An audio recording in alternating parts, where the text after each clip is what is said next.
Gasping for air in the darkness, he coughs violently, his mind racing with a singular, desperate thought. Through the racking coughs, he manages to whisper a single name, his eyes filled with sorrow. She wishes they had never met. The boy's voice breaking painfully as he looks up at the tearful woman hovering desperately over him. Tears streaming down her face, she begs Dong-yi to stay with her.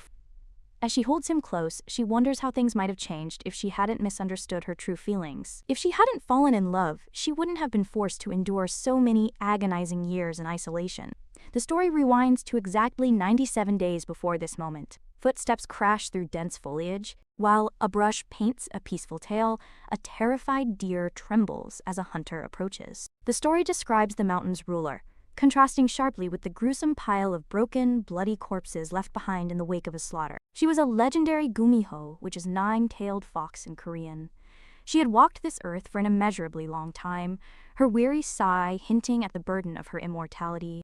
Yeon stands covered in blood, genuinely confused why such weak humans keep trying to challenge her. She orders her servants to clean up, her arrogance fully backed by her terrifying strength. Every single creature living on the mountain feared her absolute power. Yeon walks past Hui, another Gumiho who prefers riding peacefully over violence. Yeon mocks Hui's storytelling as meaningless, instantly provoking a flared reaction from the writer. Hui shouts that she cherishes beautiful things in stories more than anything else in the world. Yeon remains unimpressed, noting that Hui's passion is unconvincing when she writes such dull stories. Small animals tremble in fear. Yeon turns away sharply, leaving an awkward silence hanging between them. Her existence alone could sway the mountains, making her the object of everyone's fear. Feet scamper across the ground. Something rushes through the trees. Despite her fearsome reputation, she had raised a lovely child who now announces her arrival. Seon calls out their names joyfully, beaming with a bright, innocent smile. Seon hugs her tightly, peppering her face with kisses while happily asking about her day. Hui smiles, remarking that this contrast is exactly what makes Yeon so interesting. She is a Gumiho who takes human lives with terrifying ease. She raised this young fox with love, but Seon suddenly hesitates, admitting she has something to say. Yeon asks what it is, unaware of the shocking words about to come out of her mouth. She cheerfully announces she is going to marry a human. The sudden declaration leaves them dumbfounded. Even forest animals freeze in shock. Every creature stares in disbelief. Her shocking words were enough to leave everyone completely speechless.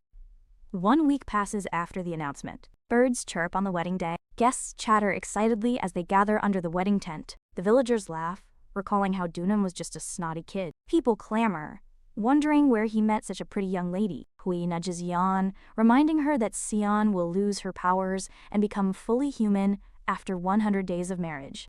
Yeon admits she doesn't know what to do, staring blankly at the colorful wedding feast laid out before them. She tries to respect Seon's choice, but her heart clenches painfully as she struggles to understand why anyone would willingly become human. The answer is simple. She wants to grow old alongside the person she loves more than anything else. As the couple stands before the ceremonial table, Yeon questions the very concept driving this union. For a Gumiho, love is a dangerous path. History dictates that such love always ends in a terrible, tragic fate. Watching them, Yeon is certain that Seon's love story will suffer the same doomed ending as all the others. Her pupil shifts into a predatory slit as she decides she cannot stand by and watch. She must kill the groom immediately. She squeezes her robes, reasoning that eliminating the man will solve everything, but Seon suddenly spots her amidst the crowd. She beams with pure joy the moment their eyes meet, her smile radiant and full of warmth. Yeon flinches in surprise. Hui realizes they've been spotted, noting that the bride's attention has shifted directly to them. Yeon stares at her beaming face, unable to comprehend why she looks so incredibly happy. Seeing that overwhelming joy, Yeon feels her resolve crumble, realizing she cannot destroy this moment. She accepts that she has no choice but to support her beloved child's decision. Seon's happiness matters more to her than anything else, even her own deep-seated hatred. A bustling village comes into view. Walking through the crowded market, Yeon regrets not noticing Seon's fascination with humans much sooner. She wonders if Seon hid her feelings to protect her, until a sight distracts her. Yeon drops coins into a beggar's bowl, admitting she still cannot truly understand Seon's decision. Becoming human means sacrificing a Gumiho's immense strength, leaving them completely vulnerable. They lose their magical essence and the ability to practice sorcery. Worst of all, they forfeit their ageless bodies and the gift of immortality. She questions why Yeon would give all that up for humans, who are mere snacks to them. She knows the answer is love, specifically the desire to grow old with a partner. Looking at a beggar, she scoffs at the idea of aging among such lowly, selfish beings. She finds the human race pathetic, wondering what Yeon could possibly see in them. Nearby, a worker scolds Mr. Kim for stacking boxes too high, warning him about the danger. The argument turns into disaster as the unstable stack wobbles and crashes down toward Yeon. She considers the harsh reality. A human life lasts barely a century, meaning their time together is likely even shorter. She waves dismissively, deciding that sacrificing everything for such a fleeting moment isn't worth it. Just as she mocks love, someone suddenly grabs her before the heavy boxes crash down. Screams erupt from the crowd as onlookers panic, wondering if someone was crushed underneath. Amidst the wreckage, angry voices blame the worker, while others ask if anyone was hurt. The crowd realizes they are safe, while Yeon lies confused beneath the stranger who protected her. He blinks open his eyes and winces in pain, immediately asking if she is all right. He gazes down at her with concern, creating a sudden, intimate silence between them. Despite a Gumiho's natural tendency to inflict harm upon humans, there is a strict, unbreakable code that governs their actions whenever they find themselves indebted to someone in any way. This ancient rule obligates them to repay their debt, serving the person who saved them until that individual is completely and utterly satisfied with the repayment offered for their kindness. Back in the present, a man scolds his clumsy worker for the accident, his angry words echoing through the market. The man who saved her stands up, having just performed what the Gumiho considers a worthless act of kindness. The workers rush over, apologizing profusely and asking if she's hurt. But Yeon just sighs with annoyance. The clumsy worker apologizes to his companion, Dong-i, while the other man whispers about the trouble they'd face. Before Dong-i can react to his co-worker, Yeon tugs his sleeve, assuring him that she's fine. Having overheard his name, she turns to him with a sudden intensity, confirming his name is Dong-i. Bound by the ancient laws of her kind, Yeon looks at him with unwavering seriousness, declaring that she shall repay him for his help and asking him to name his desire. Dong-i seems taken aback by her formal declaration, insisting he didn't expect anything in return before slipping away. The clumsy worker and his boss bow deeply, offering their most sincere apologies for the near disaster. Yeon glances back at Dong-i, finding it strange that a human would refuse such a generous offer. She shrugs it off, figuring it's fine since he was the one who refused, but a strange tickle begins. A strange force thunders through the forest. Back at the estate, Yeon suddenly clutches her chest, crying out that it feels like bugs are crawling inside her. Her companion immediately understands the sensation, asking if she is indebted to a human, explaining the feeling won't stop until the debt is paid. Her companion teases her, asking if it's her first time, but Yeon scoffs at the idea of ever needing help from a human. The annoying sensation continues, causing Yeon to thump her chest in frustration while her companion bursts into laughter. Yeon angrily insists that the man said he didn't want anything, questioning why this is still happening to her. Her companion simply asks what can be done, as they are both bound by the strict rules of their existence, while Yeon kicks a tree in frustration. Wai tries to cheer her up, suggesting she can now see Yeon every time she goes to the village. Yeon flatly states she has no plans to see Yeon anymore, leaving her companion completely shocked by the declaration. Yeon reasons that Yeon left to become human, questioning what good could possibly come from a Gumiho visiting her, though her sad expression betrays her own longing. She rationalizes that since she can't see Yeon after she becomes human, it's better to start the separation now. Yeon admits she might get the urge to kill Yeon's husband, a twist her companion finds delightfully original. Annoyed, Yeon questions what's so nice about her murderous impulse, insisting she won't do anything that will ultimately make Yeon sad. The tickling sensation intensifies as she tries to suppress her violent thoughts for Yeon's sake, but the Gumiho's curse is relentless.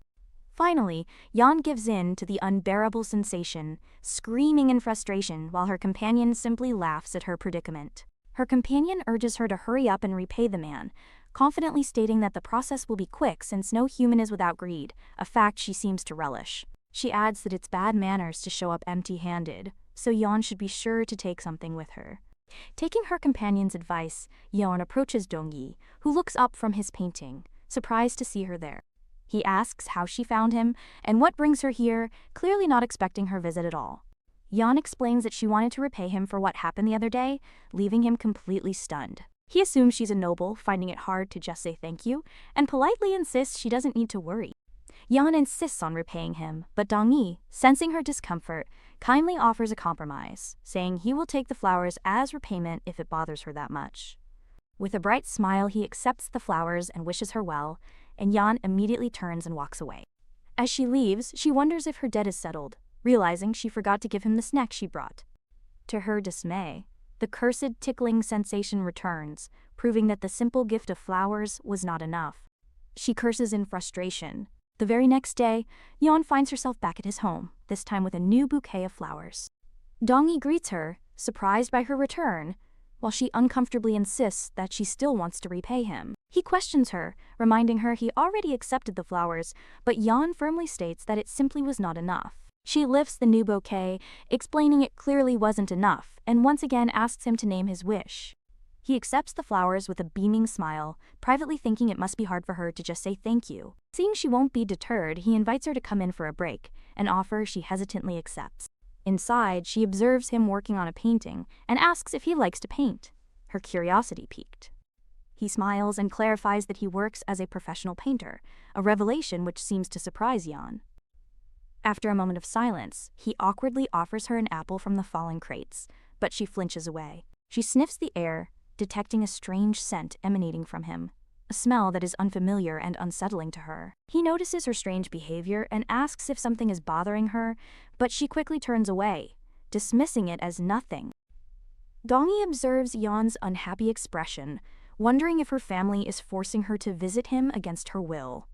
He figures, whatever the reason, it won't last long, but contrary to his expectations, her visits become a regular occurrence. Against all logic, Yeon's repayment continued day after day, with her appearing to ask him if he wished for anything, establishing a bizarre and persistent routine between the two of them. Her quest to repay him didn't seem like it would end anytime soon, leaving Dong-yi completely bewildered by her persistence. He internally questions what she could possibly be sorry for, wondering why she relentlessly keeps asking him what he wants. His anxiety spirals as he fears getting punished for saying the wrong thing to a noble, a constant pressure that is driving him mad. But he wasn't the only one suffering. Although Dong-yi did eventually start responding to Yeon's questions with things he wished for, it didn't solve the problem. He would often say he didn't want anything, before reluctantly asking for the small gifts that she brought with her. Other times, he would simply crave an apple, his requests always being humble and easily fulfilled, much to Yeon's confusion. Whether it was crispy rice or another simple snack, every single one of his requests was small and insignificant, never enough to satisfy the debt, forcing her to return the next day. And so, without any real progress in Yeon's repayment, their uncomfortable encounters continued, leaving Dong-yi in a state of constant anxiety, dreading her inevitable return the very next day. Meanwhile, onlookers began to notice the strange daily ritual, their gossip fluttering through the air like the birds in the trees. It seems to be a universal truth that when two people of different genders are seen together, others will automatically pair them up, like the love-crazed race that they are. The servants gossiped in disbelief, spreading rumors that the fearsome Gumiho was calling on a human, bringing him flowers every day in an attempt to court him, completely unaware of the true reason. The rumor soon spread among the mountain creatures, who were shocked to hear that Yeon loved a human, viewing him as a partner and not just as a potential food platter. And as the rumors flew, Dong-yi remained oblivious, simply cracking open a piece of fruit for his daily visitor. A village woman snickered from behind a fence, pointing out to her friend that Dong-yi isn't quite as innocent as he pretends to be. It wasn't just the mountain creatures. The rumor about the mysterious noble lady and the painter spread like wildfire among the humans as well. The village women excitedly recounted the story, telling everyone how she comes knocking each day with flowers in hand, asking him what he wishes to have. One of the women sighed dramatically, wishing she could meet a man like the mysterious visitor, only for her friend to remind her she already has Guidong. She scoffs at the point of having a boyfriend who won't propose, prompting her friends to ask if Dong-yi reciprocates the mysterious lady's feelings. They gossip that he's always smiling, imagining a doting scene that never actually happened, with one even claiming she saw them and they were absolutely smitten. The conversation shifts as they question her identity, wondering if she's truly a noble and which powerful house she belongs to. The realization dawns that if she's a noble, she can't be with a commoner like Dong-yi, leading them to the exciting conclusion that it must be a forbidden love that transcends social status. The women are incredibly excited by this romantic notion, squealing with delight at the thought of a forbidden love story. And so, the story of a beautiful, mysterious lady and her persistent advances toward the local painter began to circulate. This romanticized tale of forbidden love had now reached the ears of every single person in the entire town. As Dong-yi walked through the village, he was met with a chorus of whispers, murmurs, and excited squeals from the locals, leaving him completely bewildered by the sudden, strange attention. He couldn't understand what was happening, as everywhere he looked, the villagers were grinning and squealing at him. Suddenly, a couple of men from the village approached him, bumping into him playfully and calling out his name. The teasing intensified as the village women slapped his back, telling him he was all grown up now, while others gave him knowing winks, leaving him utterly baffled by their strange behavior. Completely overwhelmed by the bizarre behavior from everyone, Dong-yi finally shouted, demanding to know what was going on. The story of Dong-yi and Yeon's supposed love, a grand romance that transcended social status and species, had spread far and wide, becoming the talk of the entire village. But like all rumors, it reached everyone except the two people involved, as Yeon suddenly appeared and grabbed him. She quickly pulled him aside. Dong-yi, still flustered, admitted she gave him a scare, while Yeon noted this was their first meeting outside his home. Continuing her relentless repayment quest, she handed him a package of crispy rice, which he accepted with a quiet thanks. Yeon gets straight to business, asking what he'd like next, so Dong-yi shyly requests some honeyed sweets. The curse continues to plague her. Unable to bear it any longer, she declares she'll buy them now and tells him to go home first. Dong-yi panics, thinking his request was too much, and desperately yells for her not to leave, asking where she's going. She returns with a mountain of sweets. Pleased, Yeon states more is better, but Dong-yi worries he might get indigestion from the sheer quantity of sweets. She tells him she bought plenty, but as he agrees, she catches that strange scent again and flinches away.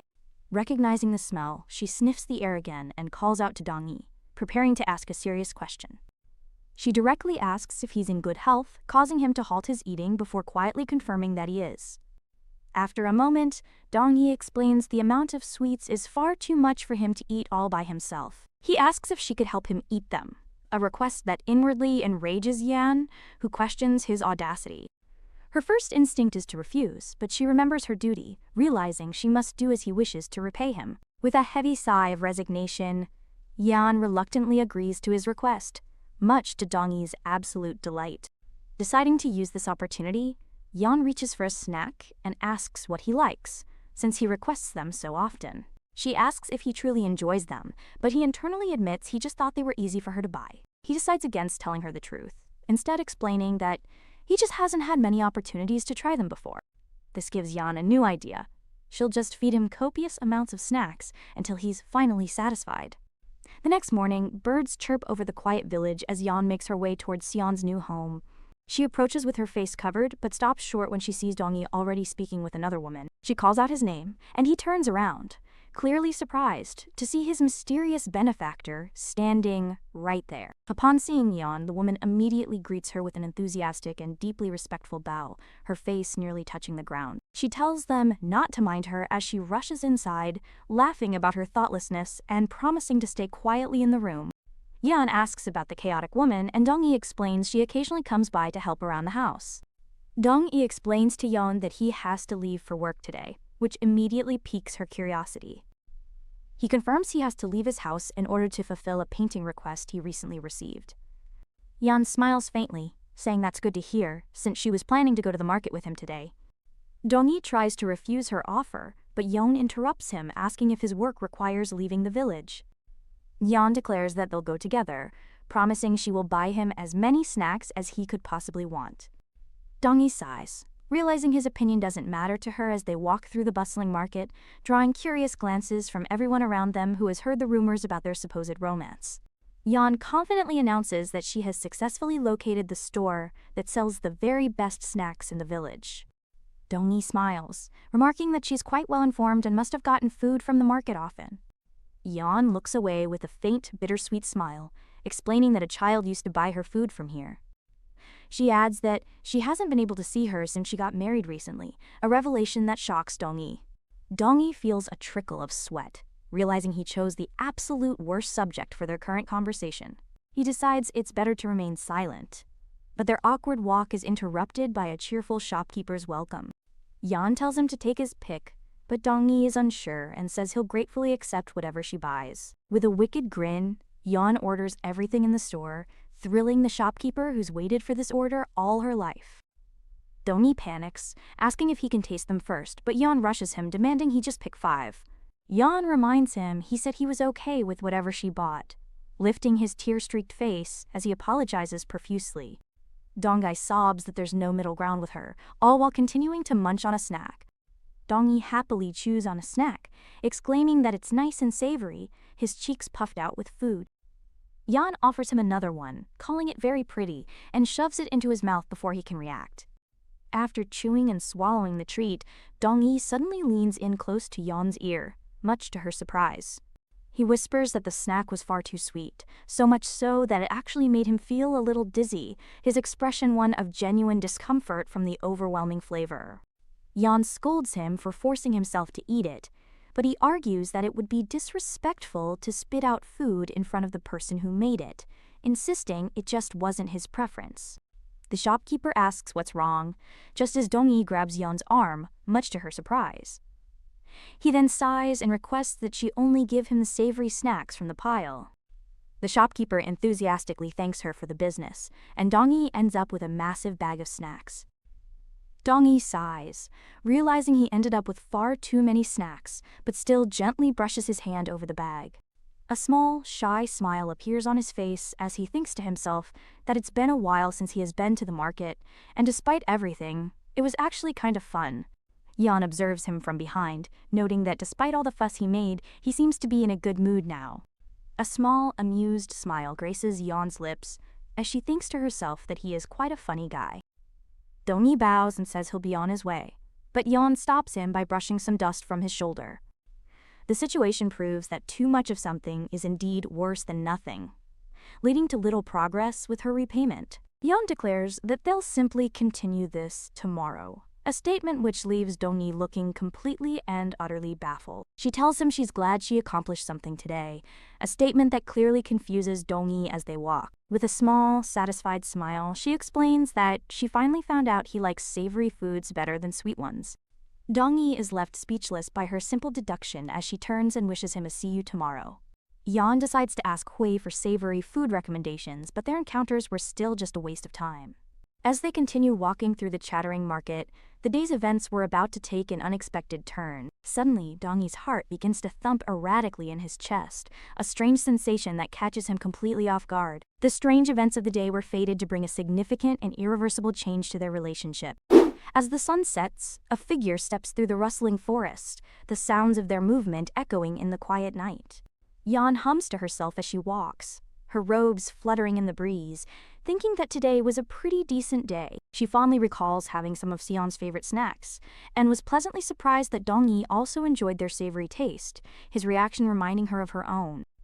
A small smile appears on her lips, as she admits that she's never had positive feelings for a human before, recalling Dong-yi's comical frustration with a hint of amusement. She concludes that he's a pretty funny person, and with the cursed tickling feeling finally subsiding, she feels a renewed sense of hope that she'll finish her repayment very soon. She briefly wonders if she should still go see him when she's bored, even after her debt is finally paid. Arriving back at the mountain estate, surrounded by glowing fireflies, Yeon calls out to Hui, happily announcing her return.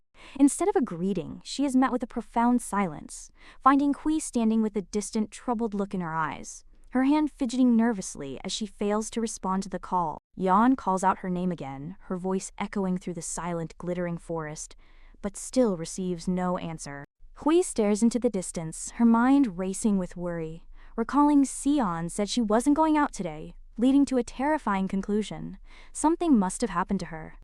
Shui tries to reassure herself, believing Seon knows how to look after herself and won't get into any big trouble. But a deep, unsettling feeling takes root, her heart thumping with anxiety as she begins to run through the dark forest. The terrifying thought of what if consumes her, her face contorting in fear as she imagines the worst possible outcomes. She's tormented by the possibility that she might never be able to see Yeon again, a fear that drives her forward. She whips around fast. Yeon stands at the edge of the forest, her expression grim as she waits for Shui to return.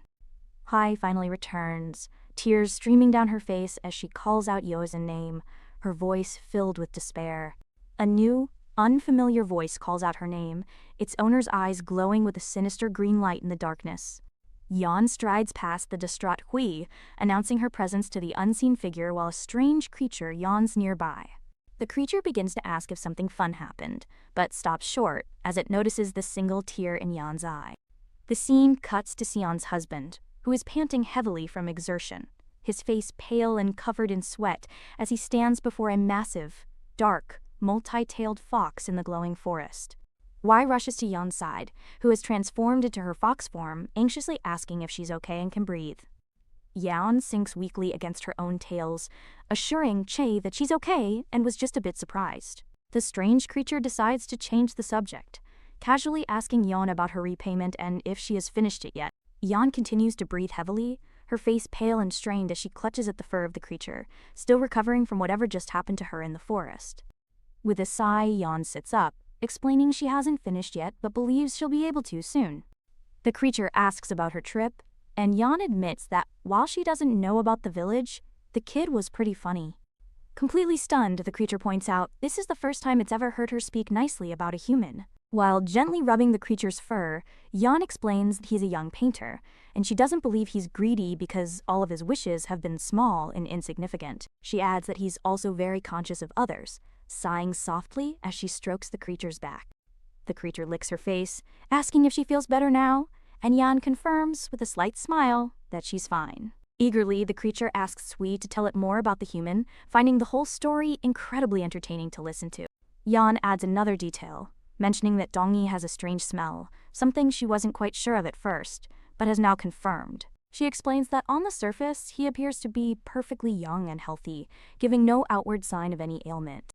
Dongyi walks home with a package, his expression somber as he moves through the quiet, empty streets of the village. He finally arrives back at his humble home, standing alone for a moment under the vast, star-filled night sky, the village silent around him.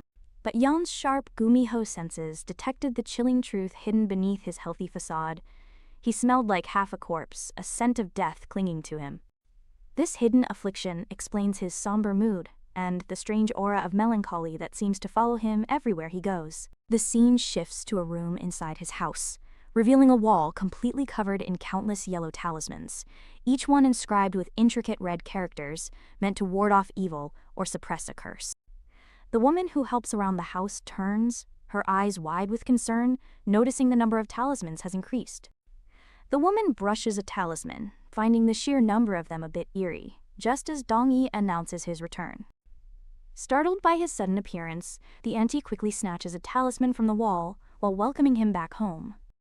Dongyi thanks her for her help and asks if anything unusual happened, to which she nervously replies it was the same as always.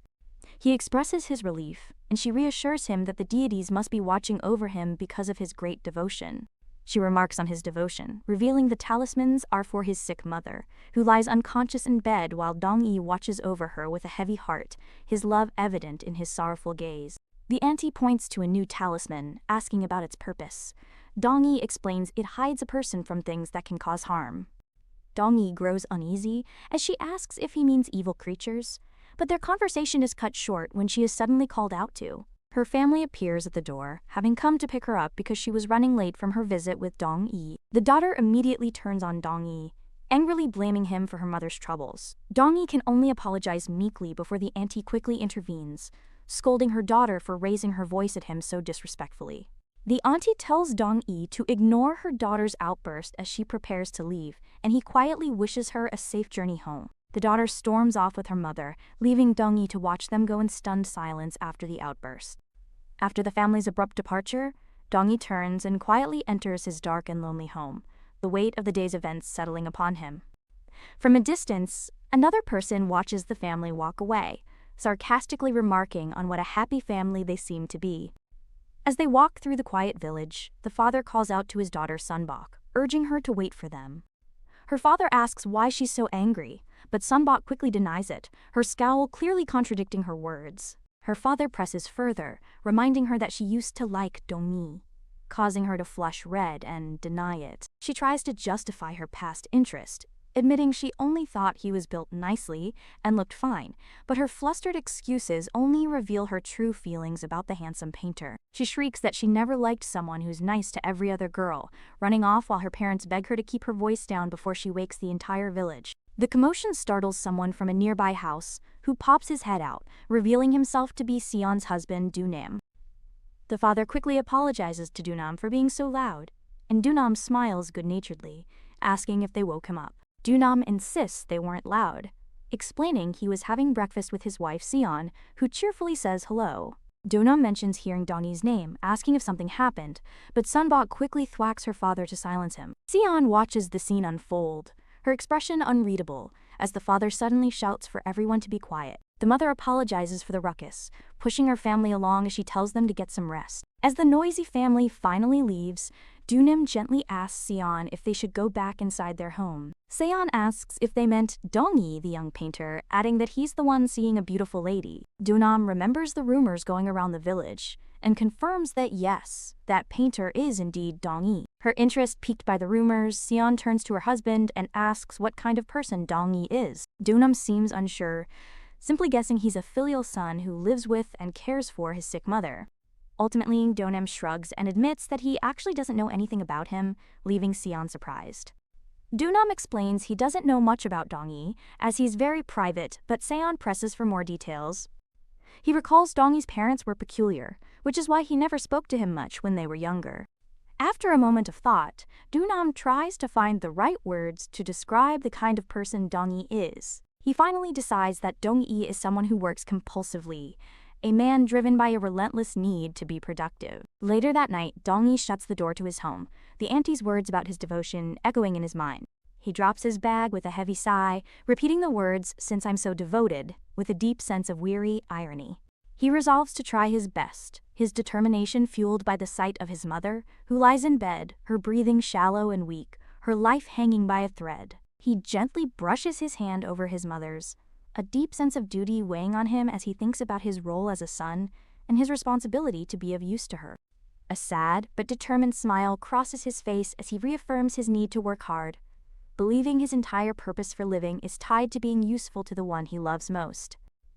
He gently clutches her hand, his expression filled with a quiet desperation as he asks his unconscious mother for her thoughts, seeking some form of guidance or approval from her silent form. A sinister, almost crazed smile twists his features as he asks his mother if he isn't a rather useful son, his gentle demeanor vanishing completely, replaced by something dark and deeply unsettling. A flashback reveals a desolate, snow-covered landscape where a much younger Dongyi kneels, calling out for his mother and father as blood drips from his wounded hand onto his paintbrush. With tears streaming down his face, the young boy looks up into the falling snow, vowing that he has not forgotten their teachings for even a single moment. His expression, a heartbreaking mix of sorrow and resolve. A new day begins in a quiet courtyard, where a lazy cat lets out a great big yawn, soaking in the morning sun. Nearby, a young boy sits on the ground, humming a cheerful tune while idly drawing in the dirt with a stick. The cat performs a long, satisfying stretch, while the boy remains completely absorbed in his simple drawing, humming contentedly to himself. As he scratches away at his drawing, a voice suddenly calls out his name, Dongyi, making him look up in surprise.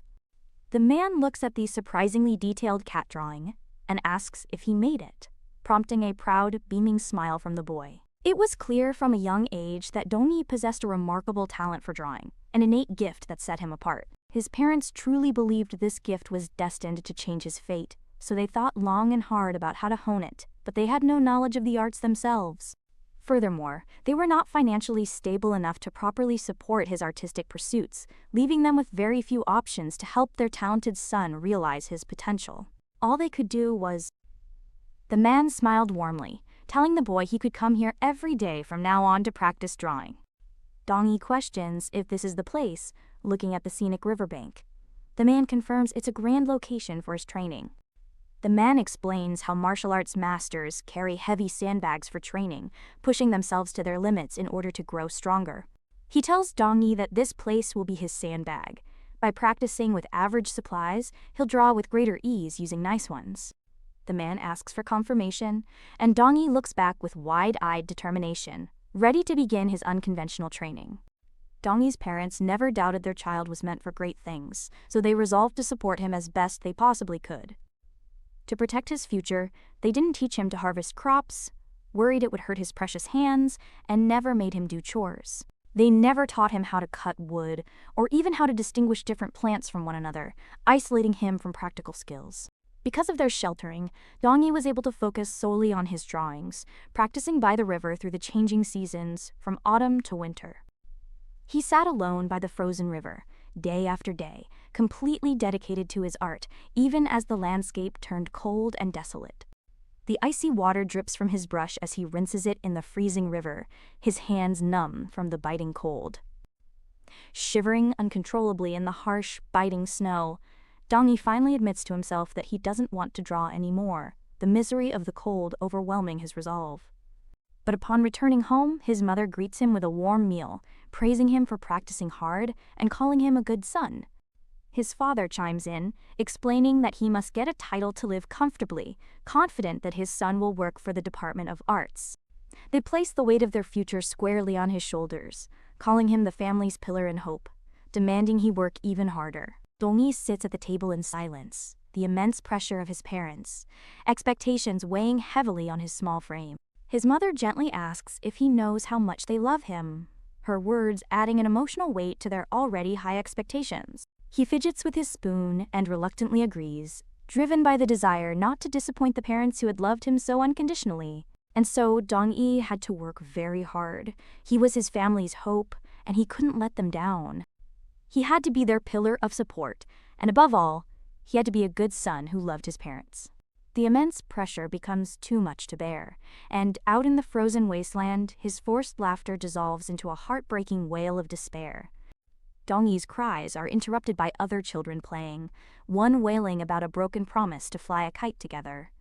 A girl teases the boy for being a crybaby, saying she'll go sledding with Doonim instead unless he stops crying.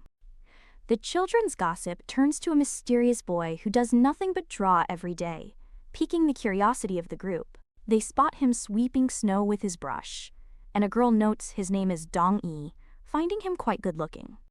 With a mischievous cackle, one girl tells Doonam she wants to go talk to the handsome artist, but he calls her weird. Suddenly, all the other little girls pop up excitedly, each one eagerly shouting that they also want to go talk to him. Seeing the group's enthusiasm, the boy nervously suggests that maybe they should all go ask Dong-yi to play with them. Just as they decide, a stern figure appears, grabbing the boy's shoulder and coldly warning them not to disturb his son. His intimidating presence sends the children scrambling away in fear, their playful mood instantly shattered as they rush off crying. Dong-yi looks up as his father approaches, his expression unreadable. His dad beams proudly, happy to be there for his son. His father gently ruffles his hair, asking if he was practicing. Dong-yi glances away, unable to meet his father's gaze. While still patting his son's head, the father glances back at the fleeing children with a cold, dismissive look on his face. His father's words startle him.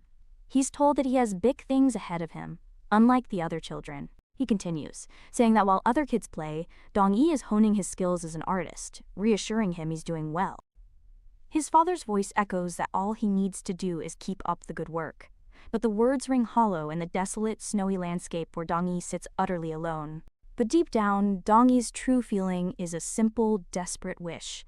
He wants to play too, just like the other children. What Dong-yi truly wanted to do, and what he actually liked, wasn't considered very important in the grand scheme of things. He sits alone, the happy chatter of other children echoing from a distance. Ultimately, no one wanted to know his true feelings. Instead of following his own desires, he was supposed to practice diligently, turning his back on the other children playing together. His purpose was to hone his skills, endlessly grinding the ink stick, focusing all his energy into becoming the artist they wanted.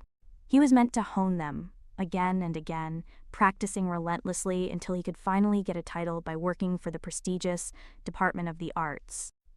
Then, he was expected to save up a lot of money, so his parents could finally live a comfortable life. He had to return their love.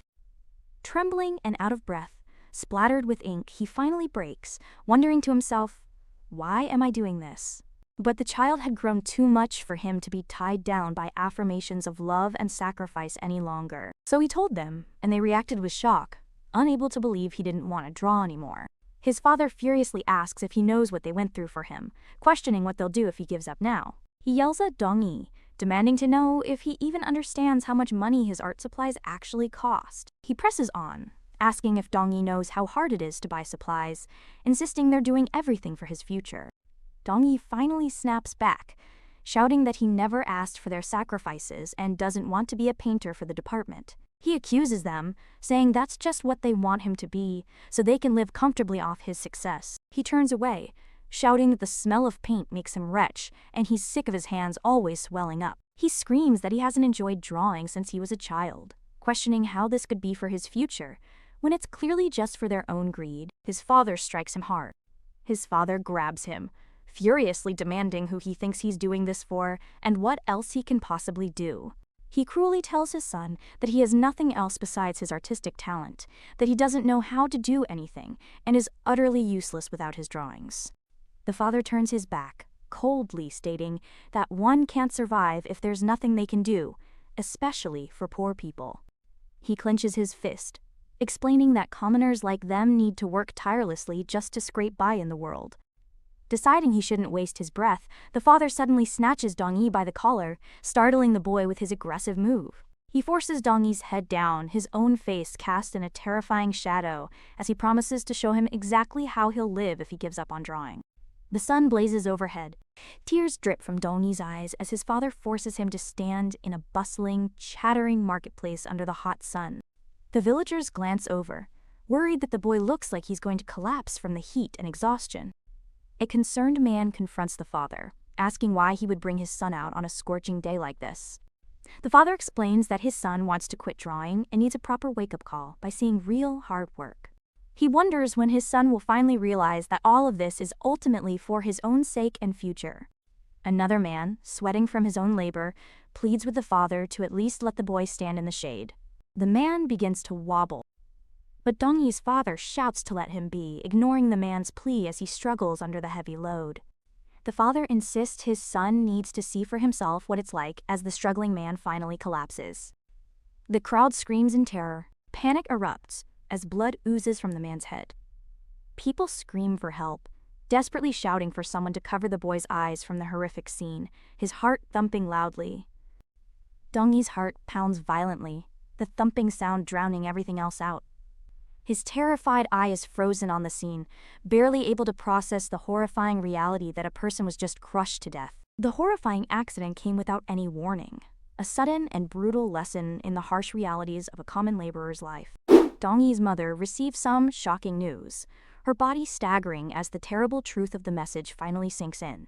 Upon hearing of her husband's death, Dong-yi's mother completely broke down, collapsing as horrified villagers rushed to her side. The villagers cry out her name in a panic, while Dong-yi stands frozen, watching the chaotic scene unfold before him. With his father gone and his mother incapacitated by grief, the immense weight of responsibility fell upon his young shoulders. And so, overnight, Dong-yi became the new head of the family. The problem of earning a livelihood, a burden no child should bear, was now starting to threaten his very existence. Out of sheer desperation, Dong-yi tried searching for any work he could find, but the men were shocked by his request. He was immediately turned away, as the laborers refused to hire a child, worrying that he would only get hurt. Others explained they couldn't afford to teach him the ropes, and he soon realized there was simply no place for him. His father's cruel words echoed in his mind, a haunting reminder that he didn't know how to do anything, and was a useless burden if not for his drawings. The final, crushing statement replayed in his head, "You can't survive if there's nothing you can do," leaving him feeling completely isolated and without any other options in the world. What ended up becoming his father's last words continued to circle inside his mind, a constant tormenting refrain. What else do you have if it isn't for your artistic talent?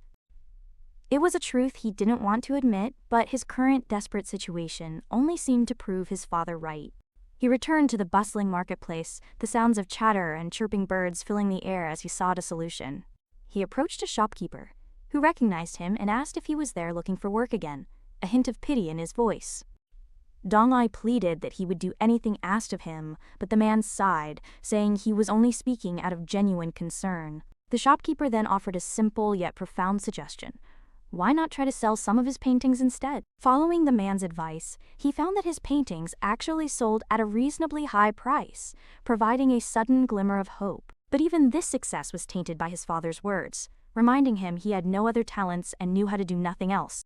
He was a useless piece of sh*t without his drawings. This reality only proved his father was right all along.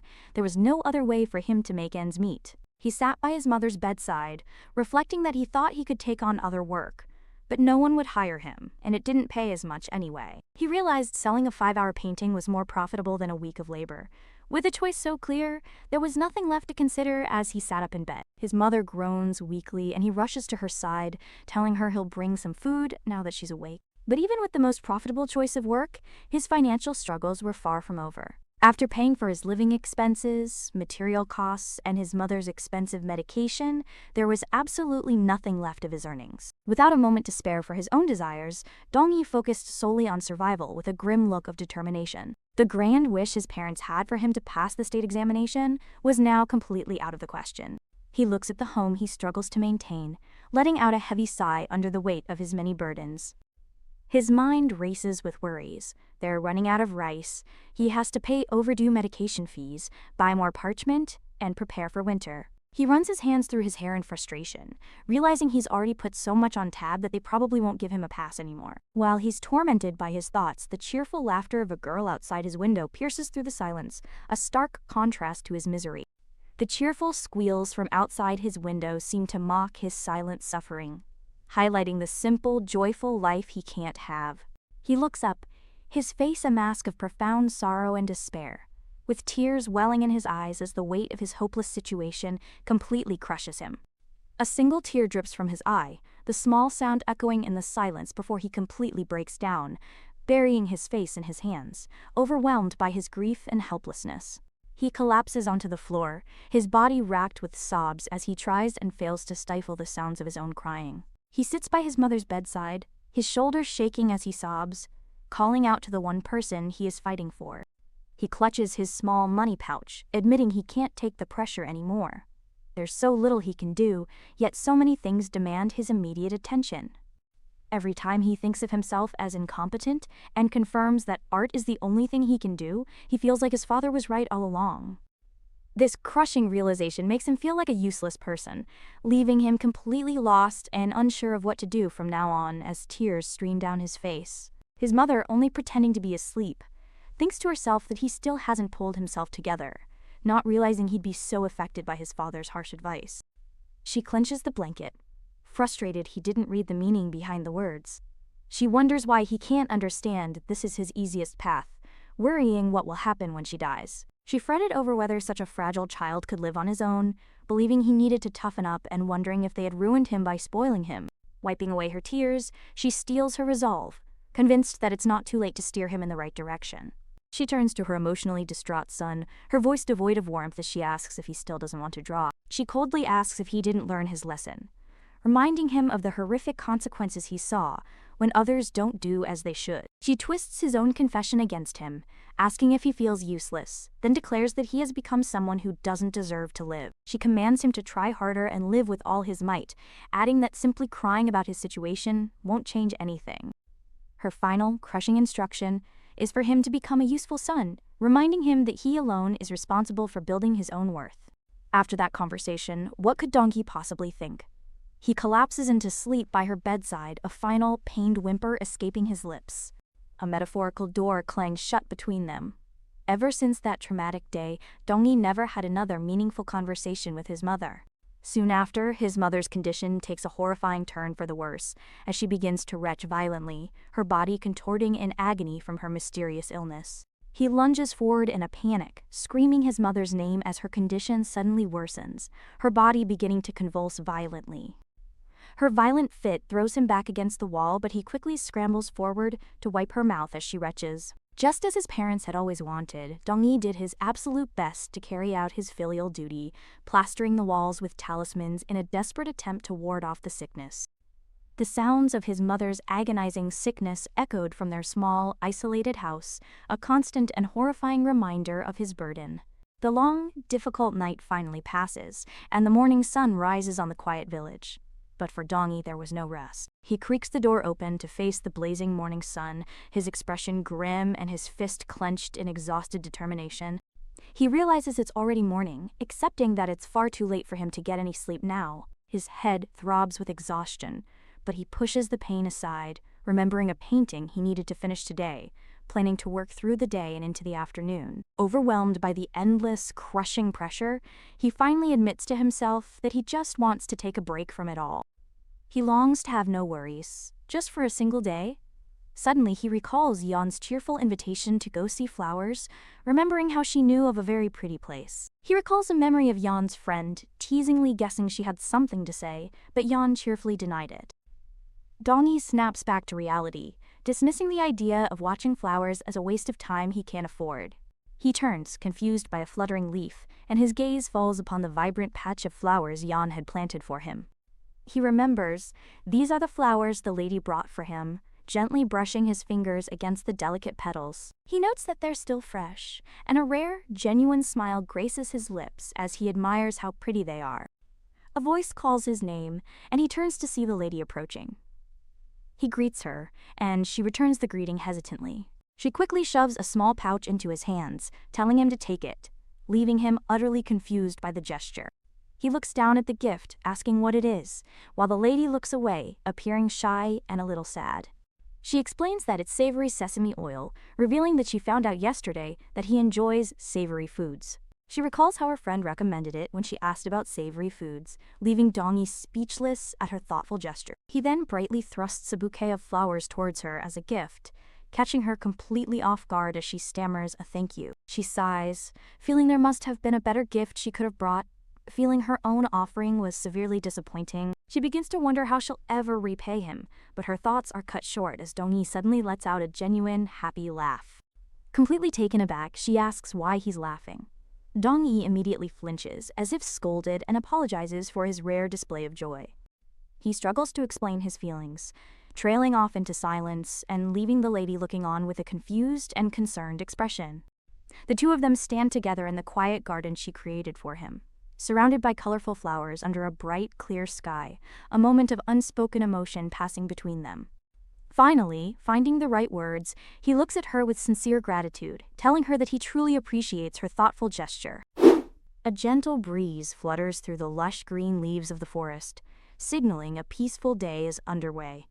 Why, self-proclaimed as Joseon's greatest fashion icon, eagerly asks for Yeon's opinion on his new clothes, but she seems unimpressed. He strikes another pose, asking again, but Yeon dryly points out that they're the exact same clothes as before. Hui leans in, tapping her head and asking what's wrong, but she brushes off his concern, saying it's not a big deal.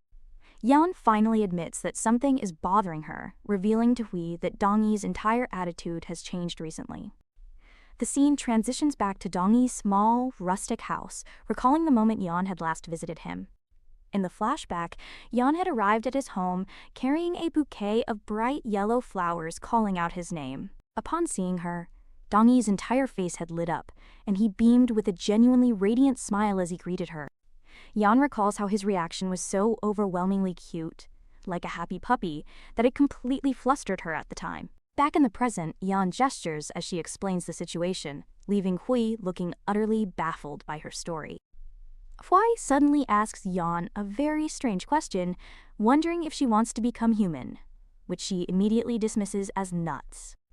Yeon questions his strange inquiry, but Hui playfully dismisses it, speculating that her feelings might be love since she sees Dong-yi often. He continues his teasing, suggesting she thinks Dong-yi is cute because he acts friendly around her, earning an annoyed glare from Yeon.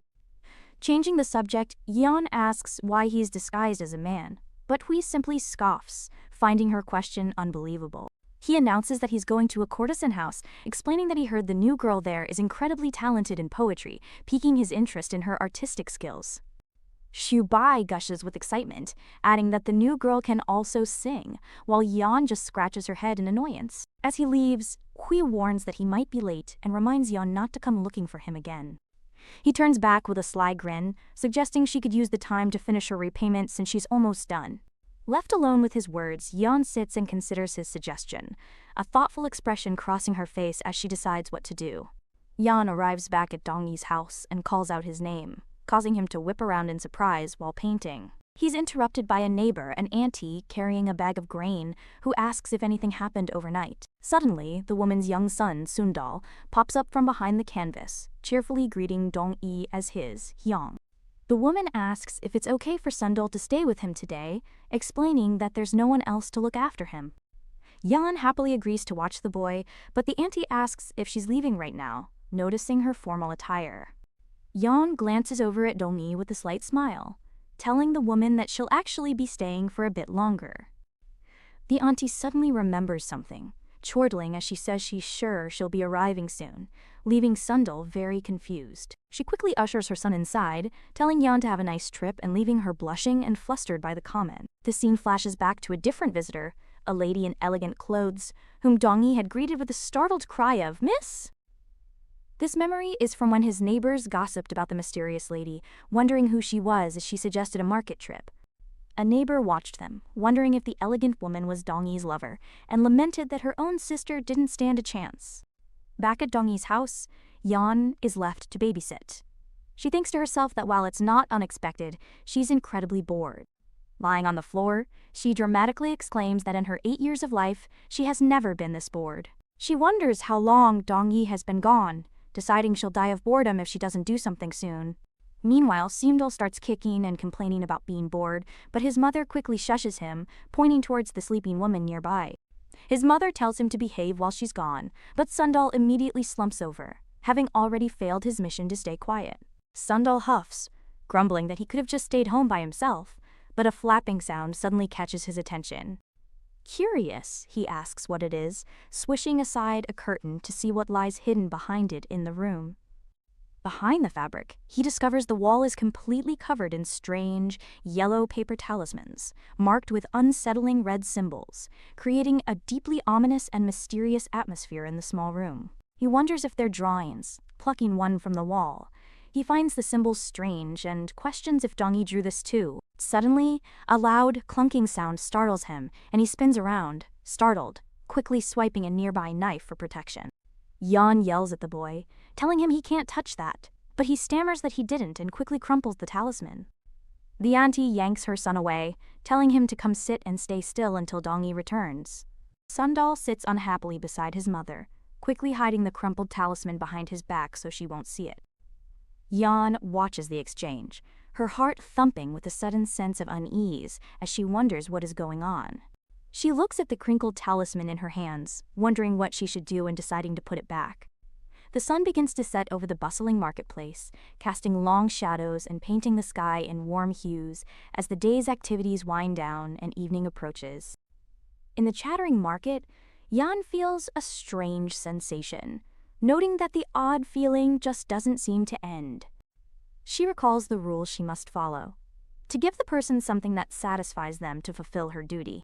Yeon glowers at Dongyi, confused and annoyed because she thought he was happy with the sesame oil she gave him.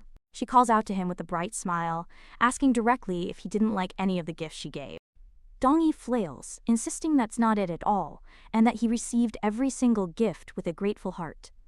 Yeon clarifies that what she wants to know isn't whether he was grateful, but whether he was truly satisfied. He laughs nervously, claiming of course he was satisfied since she was the one who gave them to him. She corners him, promising she won't get mad and demanding the truth, but he begs her to stop pressing him. He finally cracks, admitting he was far from satisfied and didn't even want her visiting him in the first place, as no commoner likes a noble barging into their house unannounced. But now, he confesses, he finds comfort in the flowers she brings, and eating her snacks gives him strength. He immediately panics, realizing he must be out of his mind to say something so dangerous that could get him killed. Yeon imagines him as a whining puppy, completely misreading his internal turmoil as simple pouting, which only increases her confusion. Trying a different approach, she asks if there's anything he's always wanted to do, or anything he wanted to see. She presses further, asking for something he desperately needs and genuinely wants, as children begin playing nearby. Yeon smiles warmly at him, the setting sun casting a golden glow as she asks him to tell her something that will truly make him happy. She tells him she wants to give him that one thing, and Dong-yi is visibly flustered by her sincere and direct offer. Dong-yi quietly mumbles that she's already done so, leaving Yeon confused by his soft-spoken and unexpected response. He finishes his thought, his face blushing as he admits that she has already given him what makes him happy. The strange, tickling sensation returns, and Yeon slaps her forehead in frustration, completely baffled by the unresolved feeling. Sighing, Yeon realizes her duty is not yet complete, expressing her disappointment that she couldn't finish it today. She tells him she's leaving for now and that he should give it some thought, but Dong-yi suddenly grabs her arm. Yeon looks back in confusion as his hand slips away. He stammers an apology, explaining that he wanted to know something. He watches her back as she begins to walk away, his mind racing with a new, terrifying question about their future. His voice falters as he asks the question that now plagues him.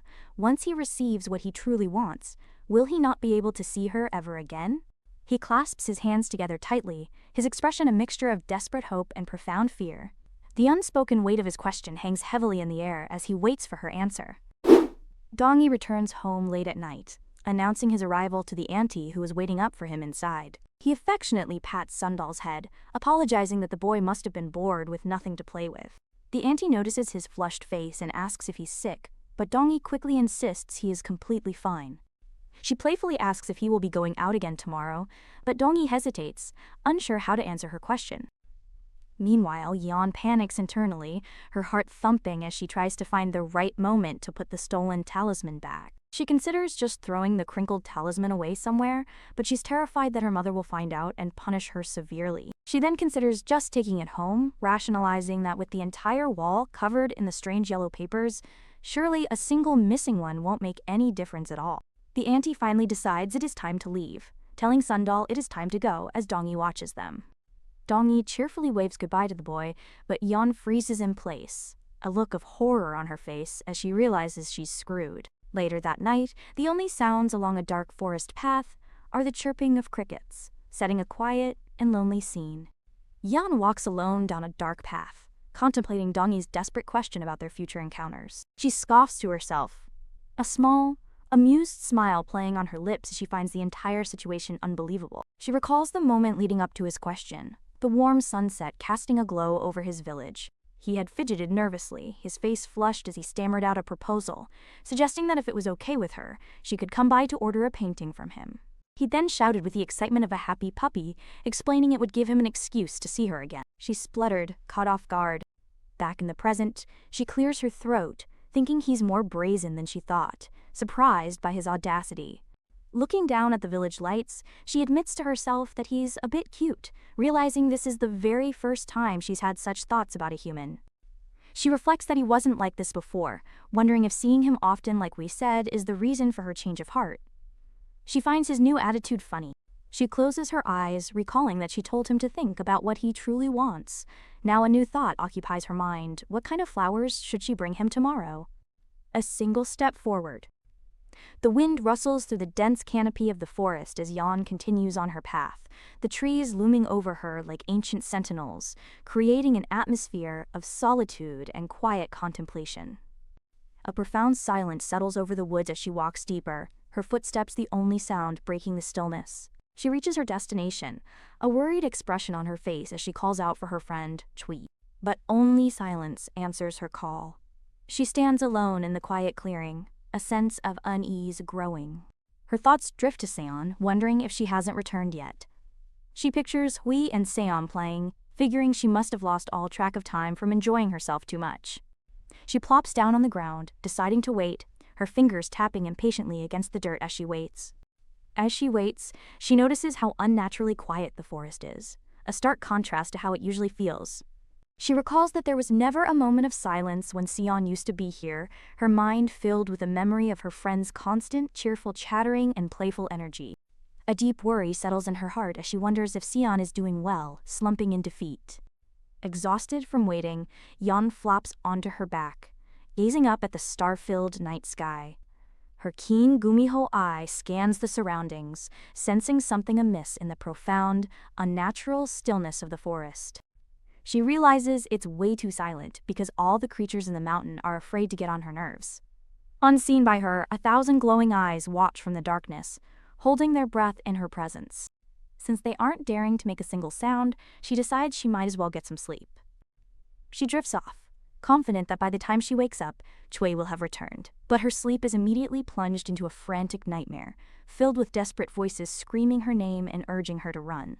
In the dream, she sees a Gumiho struggling to escape, its paws skidding to a halt just short of safety. A fierce wolf-like creature appears, announcing their arrival and declaring that they are finally safe from whatever was chasing them. The dream then shifts to an image of a small, innocent-looking fox, standing alone in a vast, empty space. But the peaceful image is violently shattered in the next instant, replaced by the gruesome sight of the same small fox, now lying dead and mutilated in a massive pool of its own blood. The horrific vision jolts her awake, her eyes snapping open as she gasps, the nightmare's brutality still fresh in her mind. She flinches back to reality, finding herself still alone in the now unsettlingly quiet forest, the dream feeling disturbingly real.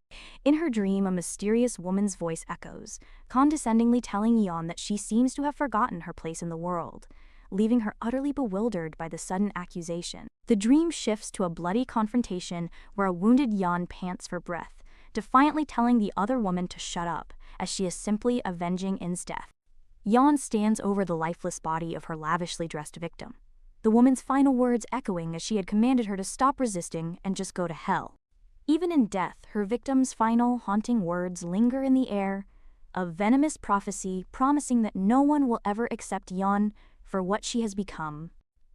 The curse continued, promising that while others might fear her immense power, no one would ever show her genuine love or respect, leaving her forever isolated by her bloody deeds. The weight of the curse seems to crush her as she pants, her fangs showing. Tears stream down her wounded face as she whispers that she never wanted any of this to begin with. Standing alone, covered in the blood of her enemies, she is the very picture of sorrow, a powerful being brought to her knees by the devastating consequences of her own violent actions. The final prophecy echoes, crunch. The dream's final, brutal image startles her awake, her eyes flying open with a gasp of pure terror.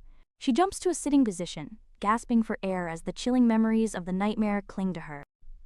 Her heart thumps violently in her chest as she struggles for breath, tears streaming from her eyes, the raw terror of the nightmare leaving her in a state of utter panic. The dream's voice lingers, a chilling whisper that sends shivers down her spine as she pants for air. The cruel whispers of the past flood her memory, tormenting her with accusations that she ate her own twin to gain her power, a dark rumor that has haunted her since birth. She clutches her head, gasping for breath, as she desperately tries to push the haunting memories away. Curled up on the cold ground, she tries to reassure herself that it was just a dream, that the horror isn't real. Shifting to her knees, she trembles uncontrollably, realizing with a sudden urgency that she needs to go find Chui. The prophecy echoes in her mind, a cruel reminder that no one will ever show her genuine respect, and the terrifying thought of being alone drives her to stagger forward.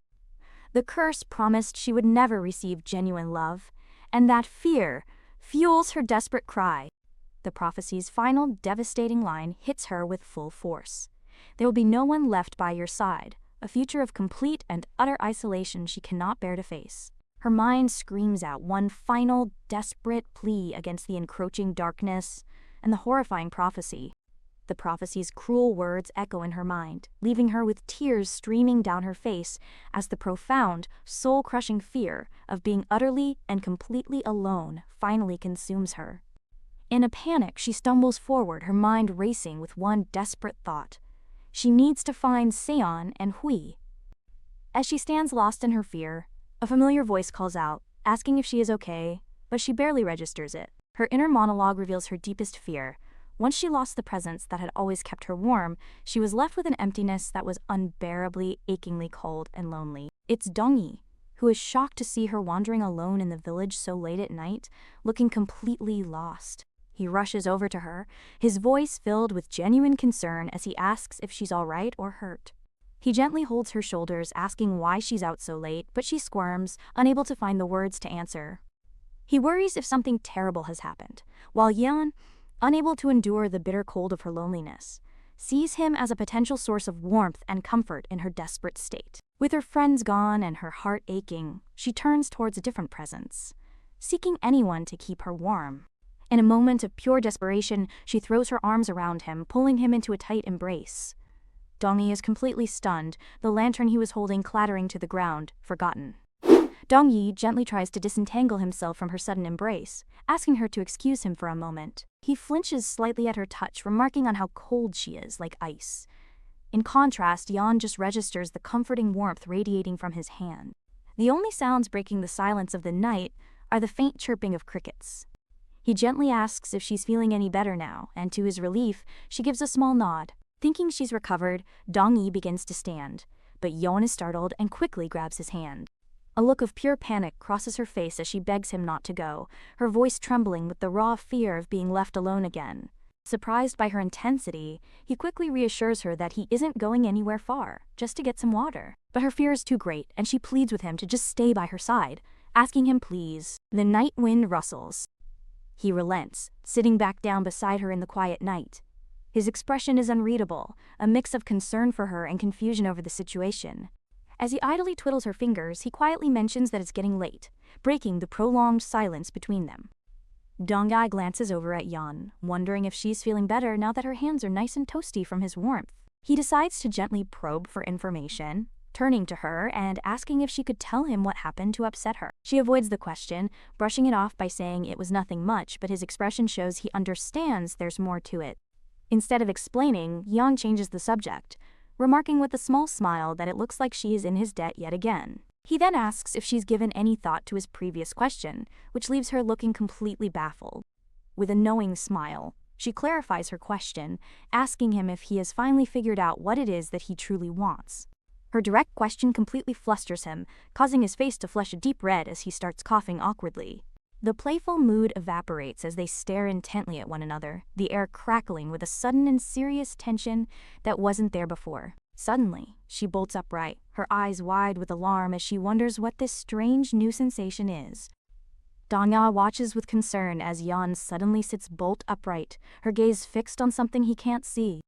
He begins to explain his past, starting with the difficult time when his mother first became bedridden and couldn't work. He recalls how the people in the village took pity on his situation and helped him out in many ways. The scene flashes back to the bustling village marketplace, where various shops and stalls line the busy street, setting the stage for a fateful encounter from his past. A finely dressed nobleman stops to admire a particular painting. A striking piece featuring dark, gnarled branches, contrasted with vibrant red blossoms that catch his eye. Intrigued, he expresses his sudden curiosity about the artist, wondering aloud what kind of person could have painted such a compelling piece. The shopkeeper respectfully informs the lord that the beautiful painting was created by a child named Dong-yi, which surprises the nobleman. The man explains that Dong-yi is a child of great filial virtue, who sells his art to support his sick mother. From a distance, a young Dong-yi watches as the shopkeeper continues to speak with the wealthy nobleman, discussing his art and circumstances. Back in the present, he concludes his story with a bitter realization. That painting was sold at a higher price because of his misfortunes. He holds the bag of money, admitting that while their pity helped him survive, it came at a great cost. He acknowledges that on the surface, the financial support was something he should have been grateful for. But the memory of people's pitying whispers and looks makes him flinch, a painful reaction to being seen as nothing more than a tragic story. Yeon looks at him with deep concern, sensing the pain behind his story, while he looks away, lost in the unpleasant memories. Sensing his distress, Yeon quickly gets up, offering to bring out some food to break the heavy atmosphere. He gently refuses her offer, standing up as well and stating that he will take his leave since it's getting late. She apologizes for her earlier behavior and tells him he doesn't need to see her out as she turns to leave. As she walks away, Dong-ah is left standing alone, his hand clenching tightly as a wave of frustration and unresolved emotion washes over him. His internal monologue reveals his deepest conviction. No matter how much he was struggling, he never wanted to sell his misfortunes for a living. He reflects that while some might say he hasn't suffered enough, every time he encounters someone who shows him pity, it feels utterly unbearable. He confesses that the feeling of being pitied makes him want to die from the sheer embarrassment and shame. His thoughts shift back to Yeon, worrying if she'll be okay. He recalls that she didn't look well at all when she left. He regrets his decision, thinking he should have insisted on taking her home, but his foot bumps into something under the covers. A sudden chill runs down his spine. He calls out to his mother, a sense of unease growing as he reaches out to brush her foot. His hand recoils with a thud. He realizes her foot is unnaturally hard and completely cold to the touch. His mind races as he falters, realizing with growing dread that something feels terribly, terribly different about her. His body begins to tremble uncontrollably as he covers his mouth, trying to stifle a scream while a strange dark substance seeps from between his fingers. He gasps for air, his eyes wide with pure terror, before his body gives out and he collapses onto the bed. He lets out a defeated sigh, his hands clutching his head as a dull, rhythmic thumping begins to echo in his mind, signaling a deep, overwhelming despair. He doesn't want to show her this vulnerable side, worried about what she'll think if she learns his circumstances. He imagines her chiding him for not telling her sooner, immediately offering to pay for his mother's medications. He imagines her offering to become his patron, insisting he not feel burdened as she's simply repaying a debt, her gentle pat feeling heavy with implication, the words he fears most. His face flushes with shame. The sight of his mother, still motionless in her bed, is a constant, suffocating reminder of his reality. He stands at the door, his resolve hardening with a single clear thought. He doesn't want her pity. All he wants is for their time together to be good, but a new anxiety creeps in as he walks through the market. What if she doesn't return because of last night? Lost in thought, he stands frozen in the bustling crowd, earning a strange look from a passerby. Meanwhile, Yeon moves through the crowd with a determined expression, her face partially concealed. She's already deduced the truth, wondering why he'd hide a sick family member. She had let the matter go, respecting his privacy, because it seemed he didn't want her to know. But she can't understand why he's hiding something he needs help with. She then recalls the faint whiff of rotting flesh, wondering if he's given up hope. Finding it strange that she only noticed the smell now, she resolves to get some answers out of him today. Suddenly, a hand grabs her. She's pulled into an alley. She bumps into someone and is stunned to see her friend Hui, who greets her calmly after being missing. Yeon is completely frozen, a tear welling in her eye as she stares in disbelief at the friend she feared was gone forever, the subject of her recent nightmares. Ignoring Yeon's shock, Hui's expression is serious as she pulls her close, asking if they can have a private word. Hui leads Yeon to her home, a quiet and unassuming residence under a clear blue sky. Inside, Hui assures her they can speak freely, as her husband won't be back until dinner time. An awkward silence fills the room as Hui busies herself, leaving Yeon to wonder why she was brought here. Yeon finally breaks the silence, putting a hand on her friend's shoulder and asking what she wants to say. Hui apologizes, explaining there were so many things to discuss she wasn't sure where to begin. Yeon waits patiently, sensing her friend knows exactly what needs to be said despite her hesitation. Finally, Hui turns to her, her expression somber as she offers a heartfelt and direct apology to Yeon. She admits she shouldn't have made the monumental decision to get married without consulting Yeon first.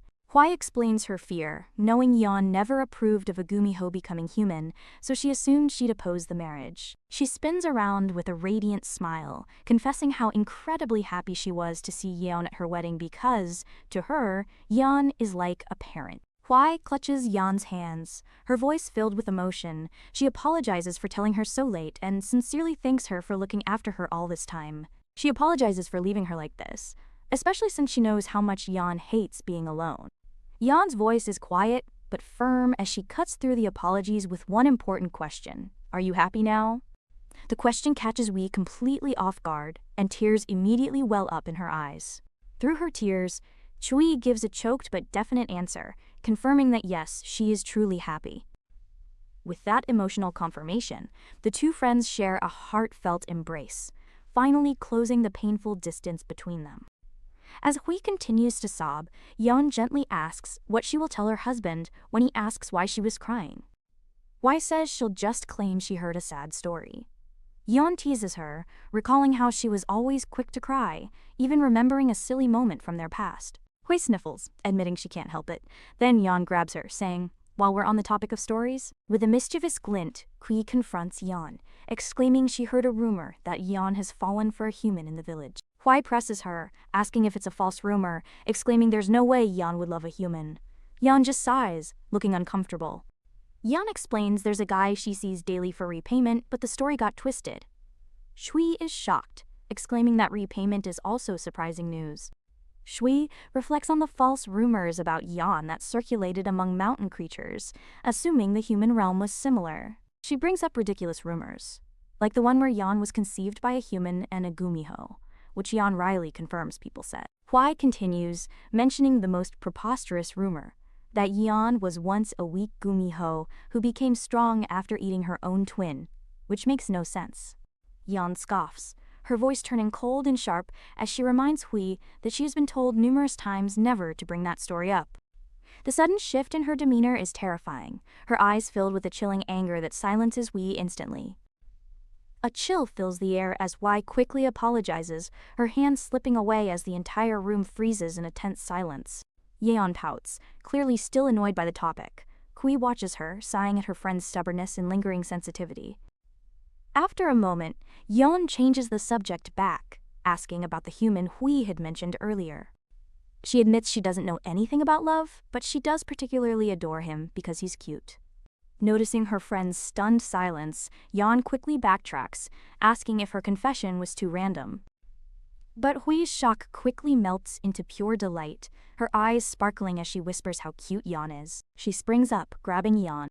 With an excited squee, Kui shakes her friend, insisting that what she's feeling is definitely called love.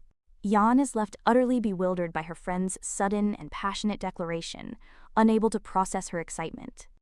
Hwai explains she was upset at the rumor, convinced it was false since Yeon despises humans, especially ghost hunters. She thought it was a lie to trouble her, but now she realizes it's true. Interrupting Yeon's protest, Hui dreamily explains it was the same for her, insisting that you start to love someone the moment you begin to think they're cute. And with a sparkling, joyful expression, she happily concludes that love is what makes them happy. She bursts out laughing, amazed they're having this conversation, which earns her an annoyed flick from Yeon. Hui explains that when you fall in love, that person becomes your first priority, and you find yourself constantly looking for them wherever you are. She adds that you miss them when they're not there, and eagerly await your next meeting. Hui is glad Yeon finally understands. Hwai reflects on what a ticklish and exciting feeling it is, telling Yeon she had always wanted her to be happy. Yeon tries to protest, saying she doesn't think that's it, but Hui just pulls her into another enthusiastic hug. As Hui continues to chatter excitedly, Yeon realizes, with some surprise, that she never knew her friend enjoyed these conversations. She quietly wonders if this was the kind of thing Hui used to talk about with others when she wasn't around. Yeon understands now that Hui avoiding these topics was her way of showing consideration for her feelings, but she sees it as a completely useless concern on her part. With a warm smile, Yeon finally tells her friend that she is genuinely okay as long as Hui is happy. The sun begins to set, painting the sky in warm hues as their long overdue and heartfelt conversation finally comes to a peaceful close. As Yeon prepares to leave, a teary-eyed Hui looks on. Yeon glances back at her friend with a small, genuine smile. Yeon grabs her friend, asking why she's sad when she chose to become human, then tells her to take care. Yeon's final wish for her friend is simple, yet profound, to be happy in her new life. They hold hands, sealing their goodbye with mutual understanding. Their hands finally part as Yeon turns to leave, the physical separation marking the beginning of their new, separate paths. Walking through the village alone, Yeon processes the finality of their farewell. Kui has now left her side for good. She continues on her way, a solitary figure moving through the bustling crowds of the human village. She reflects with a sigh that somehow, saying a proper goodbye has only made the feeling of loss even worse. Her thoughts are interrupted as she spots a familiar bunch of white flowers, the same kind she saw earlier. The flowers immediately bring Dong-yi to her mind, and a worried expression crosses her face as she remembers their last encounter. She considers just returning home since it's late, but then wonders if he might be waiting for her, like a puppy. She debates stopping by his house, which is just around the corner. Wise words about love starting once you think someone is cute echo in her mind, causing her to halt in her tracks. She considers the word, questioning if what she feels for Dong-yi could actually be described as love. She admits it's true that she thinks of Donggi differently, but she questions if Hui's conclusion is correct. She reasons that a Gumiho in love gets the urge to become human. Since she has absolutely no intention of doing so, she concludes it can't be love. She turns around, surprised to find the very person she was thinking about standing right there in the marketplace. He looks relieved, telling her that he honestly thought she wasn't going to come today after their last encounter. He quickly gets flustered, realizing bringing up last night could add fuel to the rumors. He admits he was worried something happened, so he spent all day looking out the door, waiting for her. Hui's recent words about missing someone echo in her mind, hitting her with a sudden and powerful realization. She looks at him, needing to confirm what she just heard, asking if he waited for her all day. His face flushes bright red. As the sun sets behind them, casting a warm glow over the village, he finally admits it with a simple, heartfelt yes. He was waiting for her all day. He turns away slightly, his voice quiet, as he asks her why she came to see him. She leans closer, a slight flinch betraying her own surprise as Hui's words suddenly make perfect sense. This ticklish, exciting feeling, she finally understands it now. Standing close under the lush green trees with shimmering motes of light dancing around them, Yeon finally gives him her honest answer. She was waiting because she missed him. Her confession stuns him. Yeon leans in, her expression earnest as she begins to explain why she was waiting for him. Standing close under the lush green trees, with shimmering motes of light dancing around them, Yeon gives him her honest answer. She was waiting because she missed him. A strange, ticklish feeling spreads through her as she clenches her fist, a sensation she has never felt before. She realizes this feeling is different from the one that reminds her of her debt. Hui's words echo in her mind. You start to love someone once you think they're cute. She questions the possibility of love between her and Donggi, trying to rationalize her feelings as mere curiosity since she has never been close to a human before. Lost in her thoughts, she rustles around and remembers the small bouquet of white flowers she had picked up earlier. Turning back to him, she offers the flowers, explaining that she came to give this to him. He accepts the gift, their fingers brushing for a moment as he quietly thanks her for the thoughtful gesture. A soft, warm expression spreads across his face as he holds the flowers, looking at her with newfound affection. He then reminds her of the question she had asked him before, about what it is that he truly wants. He explains that ever since she asked, he's been reflecting on what he truly needs, what he likes, and what would genuinely make him happy to receive. With a genuine, happy smile, he tells her that this is enough for him. He's content with the flowers she brings him. He continues, adding that he's content with her visiting every day because he genuinely likes spending time with her. But inside, Yeon thinks to herself that this is hardly enough to repay the debt she owes him. That strange, ticklish feeling returns. She internally reminds herself that her repayment has not yet ended, but despite her duty, she couldn't sense a single hint of dishonesty in his heartfelt words. Her heart thumps loudly in her chest. His complete sincerity left her completely unable to say anything in response. The blue sky watches. A loud voice rings out. Nearby, an argument breaks out. A woman demands a man show his love with actions, not just empty words. The woman looks utterly exasperated, asking him if he truly doesn't understand what it is she wants from him. She gives up, telling him to figure it out on his own before storming off as he calls her name. The man sobs her name as she disappears into the crowd, his pleas completely ignored. Yeon watches the drama unfold. Yeon overhears the man sniffing that it's not like he didn't have anything prepared. This prompts her to reflect on the nature of love, something she finds difficult to imagine sharing with Donggi. She imagines a ridiculous scenario where she dismisses love, instead telling Donggi to just keep his liver healthy for her. She knows she has no intention of becoming human. The loud squealing and giggling of nearby women breaks her concentration. She recalls the belief that a Gumiho in love desires to become human, which makes her question if her feelings are truly love. Looking at Donggi's smiling face as he holds the flowers, she wonders what her feelings for him are if not love. She finds herself wishing she could ask Hui for guidance. She reasons that Hui knows better than anyone what it's like to love a human. Her thoughts are interrupted when a man asks what. The man from the earlier argument is being questioned by a friend, who asks in surprise if he's really going to propose to Okbun. The man nervously explains that he has saved up as much money as he had planned to for the proposal. He confesses that seeing his friend and his wife so happy made him want to get married and live happily with Okbun. He adds that Okbun will surely kill him if he drags it on any longer, imagining her demonic fury. He is clearly terrified of her temper. Speaking of proposals, he asks his friend for advice, wanting to know the place where he proposed to his own wife. His friend describes a romantic spot, a huge slab of rock deep in the mountain behind their village, where the soft moonlight at night creates a wonderful ambiance. The man is completely sold on the idea, nodding excitedly. He's sure Okbun will love it and decides to propose tomorrow night. He thanks his friend profusely, bowing and saying he owes him a lot before rushing off to prepare for the big day. The friend, Dunam, chuckles to himself, feeling proud that his happy marriage inspired his friend. He decides he must tell Hwo, knowing she'll love the news. He arrives home, calling out to Hui, who is sitting on the porch, seemingly lost in thought after her conversation with Yeon.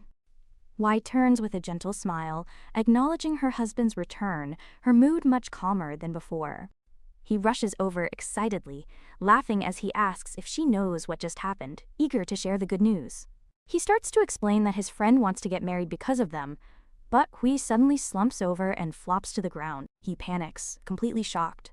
He cries out her name in alarm, rushing to her side as she lies unconscious on the floor. After carrying her to bed, he watches over her with deep concern, asking if she's all right. She opens her eyes and smiles reassuringly, telling him she's fine and was just a little dizzy. Her attempt to deflect doesn't work, as he gently asks if something happened to upset her. He explains his concern, pointing out that her eyes were swollen from crying yesterday and now she's suddenly passed out, leaving him very worried about her well-being. She assures him nothing happened and tells him not to worry, gently stroking his face to soothe his fears. He presses her hand to his cheek, asking how he couldn't worry when she is clearly ill. As he sits by her bedside, he wonders if she's been under a lot of stress lately. A sudden, wild thought strikes him, his face flushing beet red as he stammers out the question, could she possibly be pregnant, the product of their love? He nervously fusses over her, asking if it's possible that she's with child, which only confuses her. Flustered and excited, he decides he must call a doctor right away to confirm his suspicions. She grabs him, shouting no. She flatly tells him she's not pregnant, explaining that there's no way she could conceive yet. She apologizes for worrying him, saying she just feels weak and will be better after some rest. Internally, she panics, knowing a doctor's visit would reveal her true Gumiho identity. As he helps her sit up, she internally resolves that she can't allow a doctor to come. He insists she at least get some prescribed medications, telling her she has to get well soon. She yells no, cutting him off. Her sudden, fierce outburst leaves him completely stunned and speechless, not understanding what he said wrong. She immediately apologizes for yelling, shifting away as she tries to come up with an explanation. Instead of explaining, he suddenly pulls her into a tight hug, leaving her completely stunned. He holds her close, gently telling her that she doesn't need to apologize or explain herself. He apologizes for pushing the issue, explaining that he was just incredibly worried about her well-being. She knows he cherishes her above all else, but a terrible fear grips her heart. How will he react when he finally finds out that she is a Gumiho? Her mind races with terrifying possibilities, wondering if he will look at her with disgust or, even worse, with paralyzing fear once her true nature is ultimately revealed. She squeezes him tighter, admitting to herself that she is more afraid of seeing his eyes change than she is of being brutally killed by other humans for what she is. Every single day that she spends with him is a blessing and a joy that she desperately wants to protect, so she silently pleads to preserve this precious happiness. He holds her gently, completely unaware of the turmoil raging within her heart as she hides her face. Her silent prayer is simple and desperate. Please let her get through 100 days without him knowing. As the sun sets over the distant mountains, Yeon walks alone along a quiet forest path, the tranquility of the woods contrasting with the turmoil she feels inside. Suddenly, a figure pops out from behind a tree, startling her. It's Hwai, dressed in men's clothing, demanding to know where Yeon has been. Yeon explains she was just down at the village. Hui then asks why she's disguised as a man again, letting out a knowing laugh. Hui strikes a dramatic pose, proudly showing off her new clothes and declaring herself Joseon's greatest fashion icon. Yeon is left completely unimpressed by the flashy display. Yeon quietly mumbles to herself that maybe she should get some new clothes for him. Hui immediately zeroes in on this, asking who she's talking about. Hui incorrectly assumes she's talking about the painter, accusing him of hiding his true colors. But Yeon quickly corrects her, saying it's the opposite. Yeon explains that Dongi never asks for anything. She brushes her cheek thoughtfully, adding that she doesn't think he even knows what he likes. Hui's expression turns serious and knowing. She remarks that there are people like that, those who have lived their entire lives under the control of others, and consequently don't even know their own preferences. Shui corrects herself, saying it's more accurate that they don't even try to know. She explains their discontent only grows if they think about it, so they simply don't think at all. Hui sighs, concluding that they are a pitiful and pathetic breed, really. Yeon listens to her friend's assessment in silence, her expression unreadable. Yeon wonders if Hui's wisdom comes from her love of reading and writing, noting she clearly knows a lot. A thought strikes her: if Hui is so knowledgeable, then wouldn't she know about her feelings for Dongyi? Hui immediately latches onto the idea, mockingly asking if Yeon thinks she loves a human, spelling out the word love. Yeon flares up in anger. She quickly reins in her temper, deciding not to act rashly and that it's better to investigate on her own. Hui's next suggestion surprises her. Kwai clarifies she's talking about the repayment, suggesting Yeon should finish it soon. She advises that since no one dislikes money, Yeon should offer him a generous amount, or even some trinkets. Yeon disagrees, thinking he would feel uncomfortable. Kui calls her naive, claiming riches can bring a dead man back to life. Hui sighs, suggesting an alternative: just give him something he seems to be in urgent need of. The scene cuts to Dongyai's mother, bloody and lifeless. Hui's voice continues, asking wouldn't Yeon know what he needs. The scene shifts back to Dongyi, who is solemnly tending to his deceased mother's body. He gently takes his mother's cold, lifeless hand in his, a final, somber farewell to her. An older man, a village elder perhaps, enters the room and speaks his name with grave authority. The man's words are heavy and direct, telling Dongyi that he should prepare himself for the worst. Dongyi sinks to the floor in despair. The man clears his throat awkwardly, admitting he shouldn't be saying this now. He offers a platitude, saying that disaster often rolls over and becomes a blessing in the end. He continues, acknowledging that while it may feel like the world is ending, Dongyi should think about all the things he hasn't been able to do, admitting he felt bad for his struggles. He pats Dongyi's shoulder, telling him to live for himself and think about his future, but Dongyi grabs his hand. Dongyi says he chose the worst time to say that. The man stammers he felt sorry, but Dongyi shoves him away. The man yells in disbelief, asking if Dongyi knew he was saying it out of concern. Dongyi retorts coldly, questioning if concern gives him the right to speak of his mother's death as a good thing. Dongyi coldly tells the man he won't see him out. The elder trembles with fury, insulted by this treatment after all his supposed help. The man storms away, muttering insults under his breath. Meanwhile, the village bustles on, completely unaware of the tragedy that has just occurred. Dongyi is left completely alone with his profound grief, sitting hunched over outside his quiet home. The immense weight of his loss presses down on him, his sorrowful expression revealing the depth of his pain. He remembers the doctor's grim prognosis about his mother's time, the elder's hollow words about disaster becoming a blessing now echo in his mind. He clenches his fists in pure rage, unable to comprehend how someone could say something so insensitive. He reflects that people are always like this. Once they offer a little help, they feel entitled. He feels their small acts of charity give them the right to cross any personal boundary. He knows if he shows any annoyance at their intrusion, they will simply label him as ungrateful. He doesn't know what they'll say now, and he's just sick and tired of it all. He's tired of people pretending to be good just by handing him a few things after hearing about his situation. He despises how they think this gives them the right to treat him however they want, always saying it's for his own good. He hates that people don't see him, only an unfortunate kid. A familiar voice calls his name, breaking through his despair. He flinches, startled to see Yanon. She asks what he was thinking about so intently, explaining she called his name several times. Dongyi jumps up in surprise, apologizing profusely. Yeon reaches out and brushes his forehead to check his temperature. After a moment, she pulls her hand back, confirming that he doesn't seem to have a fever. She reaches out to him with a concerned expression, asking if he's sick. Her direct question causes him to flush deeply. He stammers that he's fine, but his fidgeting hands and averted gaze tell a different story. Yeon looks unconvinced. She concludes that if he's not sick, then something must be on his mind. The observation makes him flinch. Yeon notices the putrid stench from inside the room has grown stronger, confirming her suspicion that the person inside is near death. She correctly guesses this is what's troubling Dongyi so deeply.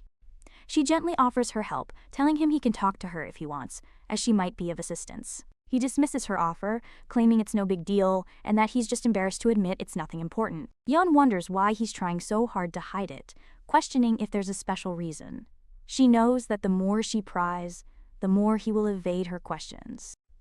Changing her approach, she offers him a warm, open smile and tells him not to hesitate to ask if he ever needs someone to talk to, leaving the door open for him. Dong-yi is taken aback by her kindness, but a small smile forms on his face as he accepts her offer, thanking her. He feels comfortable around her, a rare and precious feeling. He wants nothing more than to stay like this. A warm, ticklish feeling spreads through him as he sincerely hopes she enjoys their time together as much as he does. Seeing her thoughtful expression, he quickly clarifies that he's not just saying that out of politeness. Yeon understands. With a sigh of relief, Yeon says, "At least he knows," before handing him a neatly wrapped package. She explains that while he was content with her visits, she felt that it simply wasn't enough for her. He asks why she thinks that. She hesitates, trying to explain the strange feeling bubbling up inside her chest. She changes the subject, telling him she prepared some things that might be useful and urges him to open it. As she assures him he'll like it, he struggles with the knot, grunting in frustration when it won't come loose. He starts to ask for help, but she simply clicks the box open, telling him to take a look. Inside the box is a complete set of high-quality art supplies. With an ethereal glow surrounding her, Yeon looks down at him expectantly, asking what he thinks of her gift. She presses for an answer.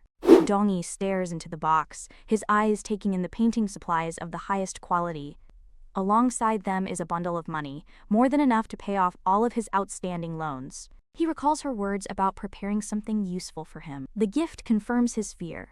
She knew about his difficult living situation all along, though he supposes it was hard not to know. He knows that even the young children in the village are aware of his struggles, but still, he desperately didn't want her, of all people, to find out about his circumstances.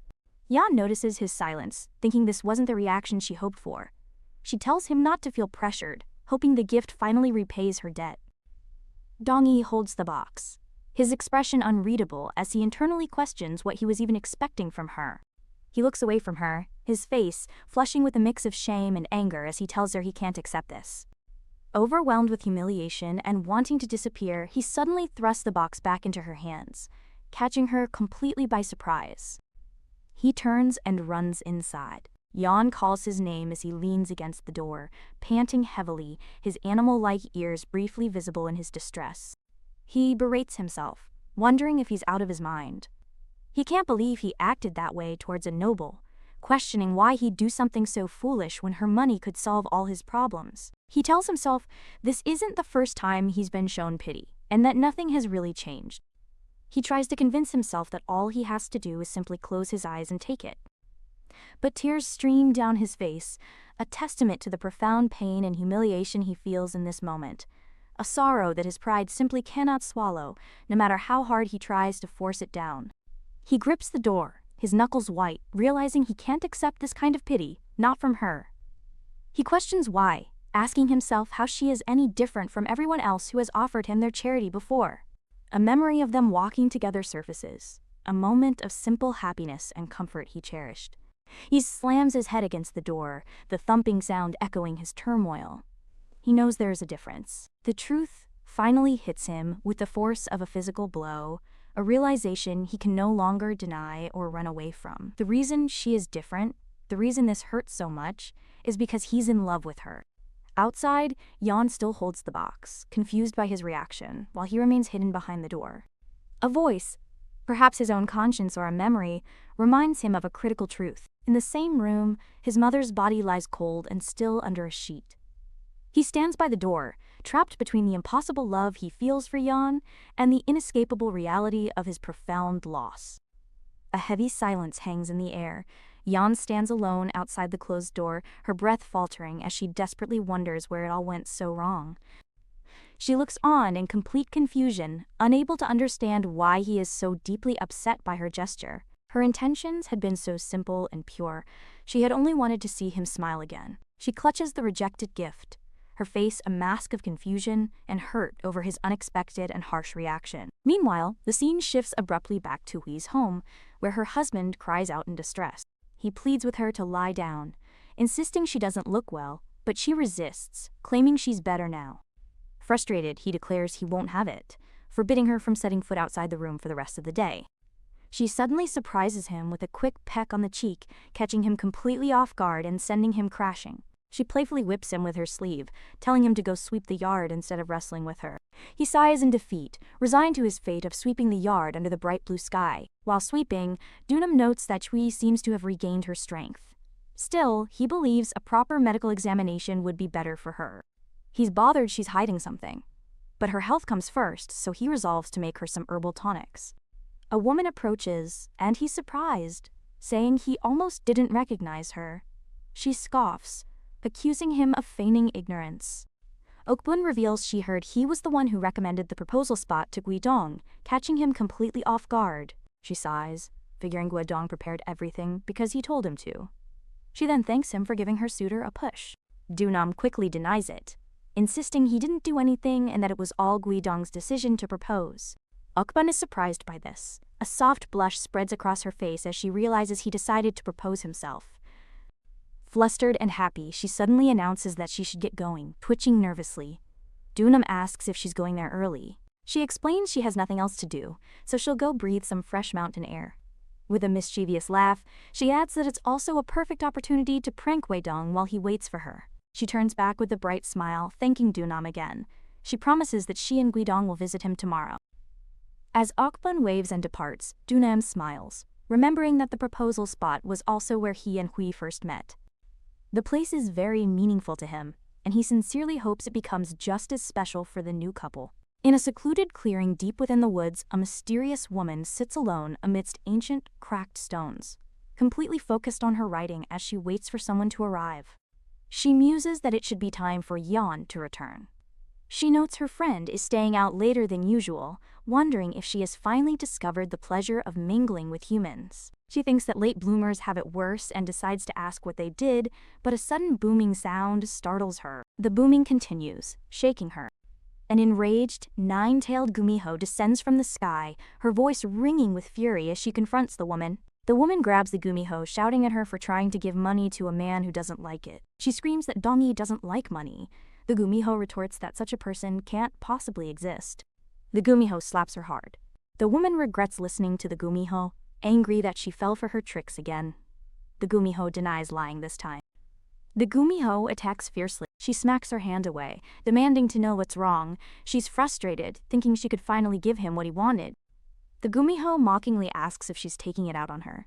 The woman's only thought was that she just wanted to make him smile. The simple, pure confession seems to shatter the Gumiho's aggressive facade, leaving her with a look of utter shock and disbelief as the words sink in. The Gumiho is confused, wondering what she's saying and why she has such a foolish expression on her face. And then, the realization dawns on her with absolute clarity, surrounded by an image of blooming flowers. The woman, Yeon, is completely in love with that guy. The woman tries to speak to Yeon, but a rustling in the bushes cuts her off. They both wonder what the noise is. Okbun emerges from the forest, calling out for Guidong, completely unaware she's stumbled into a supernatural confrontation. Gumiho angrily accuses Yeon of failing to put up the barriers, but Yeon retorts that they must have come loose because of her. While they argue, a woman named Okbun is running through the woods, panting for breath before she suddenly stumbles on an overgrown root. She staggers forward, unable to regain her balance, and flops directly onto the ground, catching the attention of the two supernatural beings. The Gumiho insists they must do something about the intruder, who is now fumbling with her belongings, absolutely paralyzed with fear as she trembles on the forest floor. Stuttering in terror, Okbun finally manages to call them monsters, which causes Yeon to close her eyes in weary resignation. Deciding to lean into the accusation, Yeon steps forward as her 9 brilliant whitetails materialize behind her, confirming the woman's worst fears and leaving her utterly speechless. Completely terrified by the stunning display of power, Okbun trembles and begins to beg for her life, pleading to be spared. But instead of a monstrous threat, she hears a gentle voice asking if she is all right, causing her to look up in pure confusion as tears stream down her face. Yeon realizes she spoke out of turn, accidentally revealing her compassionate nature, and quickly clamps a hand over her mouth. Misinterpreting the gesture, Okbun frantically bows to the ground, desperately insisting that she did not see or hear a single thing. Okbun begs for her life, promising to live like a dead person, but a sudden crack echoes as her neck snaps. Yeon trembles from the act as a strange sound echoes from afar, drawing attention to the distant, quiet village. The crunching sound seems to have come from the village, a peaceful-looking settlement nestled between rolling green hills under a hazy sky. Meanwhile, Dong-yi sits alone in his room, staring blankly at the wall while brooding over his recent encounter with Yeon. He's sure he'll never see her again after his disrespect. The painful thought makes the scar over his eye throb. He remembers her as a precious, beautiful lady, admitting he never imagined he would fall for her so incredibly hard. Squeezing the blanket tightly in his hands, he resolves that he absolutely cannot let his feelings for her continue to grow. The reason is simple yet painful. His thoughts drift back to her in the forest, because they can never be together. Dong-yi's voiceover concludes that they can never be together, a sentiment reflected in Yeon's sorrowful expression as she stands among the trees. The Gumiho approaches from behind, brushing Yeon's shoulder. She questions the killing, thinking Yeon only targeted humans who attacked first. The Gumiho smirks, questioning why Yeon, who usually just gives warnings, would twist a girl's neck the moment she was recognized. Yeon claims she only killed the woman to prevent rumors, but the Gumiho scoffs, certain she was worried about someone specific. She suggests someone would be in a tough spot if rumors spread. With perfect timing, she decides they should get rid of the body. The Gumiho casually mentions she's done this a few times before, rustling the nearby bushes to attract some hungry creatures. With a sinister grin, she reveals that feeding the bodies to the wolves works quite well, as a hungry pack emerges from the shadows with glowing eyes. The next morning, the sound of chirping birds fills the air, signaling a deceptively peaceful start to the new day. The village is already bustling with activity as people chatter while carrying goods and going about their daily morning routines. Walking through the crowd, Dong-yi thinks about the miss, assuming that she is probably very angry with him after their last encounter. He scolds himself, calling himself a fool for throwing a fit because he couldn't control his emotions, imagining how flustered she must have been. He questions if he'll ever learn his lesson, remembering her kind gesture with the gift. He concludes nothing good comes from expressing his feelings. He questions why he keeps repeating this painful mistake, knowing that expressing his feelings for her will only lead to trouble. Dong-yi berates himself for daring to have forbidden feelings for her, calling his own arrogance absolutely astounding for even considering it. An old man complains to his friend about Dong-yi, explaining he gave the boy advice out of concern but was met with defiance. The friend finds this surprising, as Dong-yi doesn't seem like that type, and asks what was said to provoke such a reaction. The man fumes that an elder's advice should be met with thanks, questioning how Dong-yi dared to look at him like that. Dong-yi's anger flares as he remembers the true reason for his reaction. The elder had spoken of his mother's tragic death as if it were merely a convenient opportunity. The elder continues his rant, accusing Dong-yi of disrespecting his mother and becoming more arrogant since hanging out with that lady. The elder concludes Dong-yi's arrogance comes from the noble lady's gifts, deciding she is also part of the problem. The man's gossip echoes in Dong-yi's mind, making him wonder why a noble lady would seek the company of a common man. A villager defends them, but the elder scoffs, insisting anyone in the village can see that they are obviously in love. The elder huffs, deciding he should tell the noble lady's parents to keep a better hold on their daughter. Dong-yi suddenly appears behind him, stating that the man is mistaken about the clear distinction between nobles and commoners. He tells himself to restrain his anger, internally agreeing with the elder's point about the distinction between classes, which means they could never be romantically involved. He struggles to hold back his fury, knowing it's entirely the elder's fault that his mother's death was trivialized and the lady was condemned for associating with him. He knows the lady only meant to repay him for his help, but after learning his circumstances, she showed him undeserved kindness out of pity, something everyone would point out. He realizes that if he were to raise his voice right now, everyone in the village would just call him unappreciative, believing that anger is an emotion he's not allowed to feel.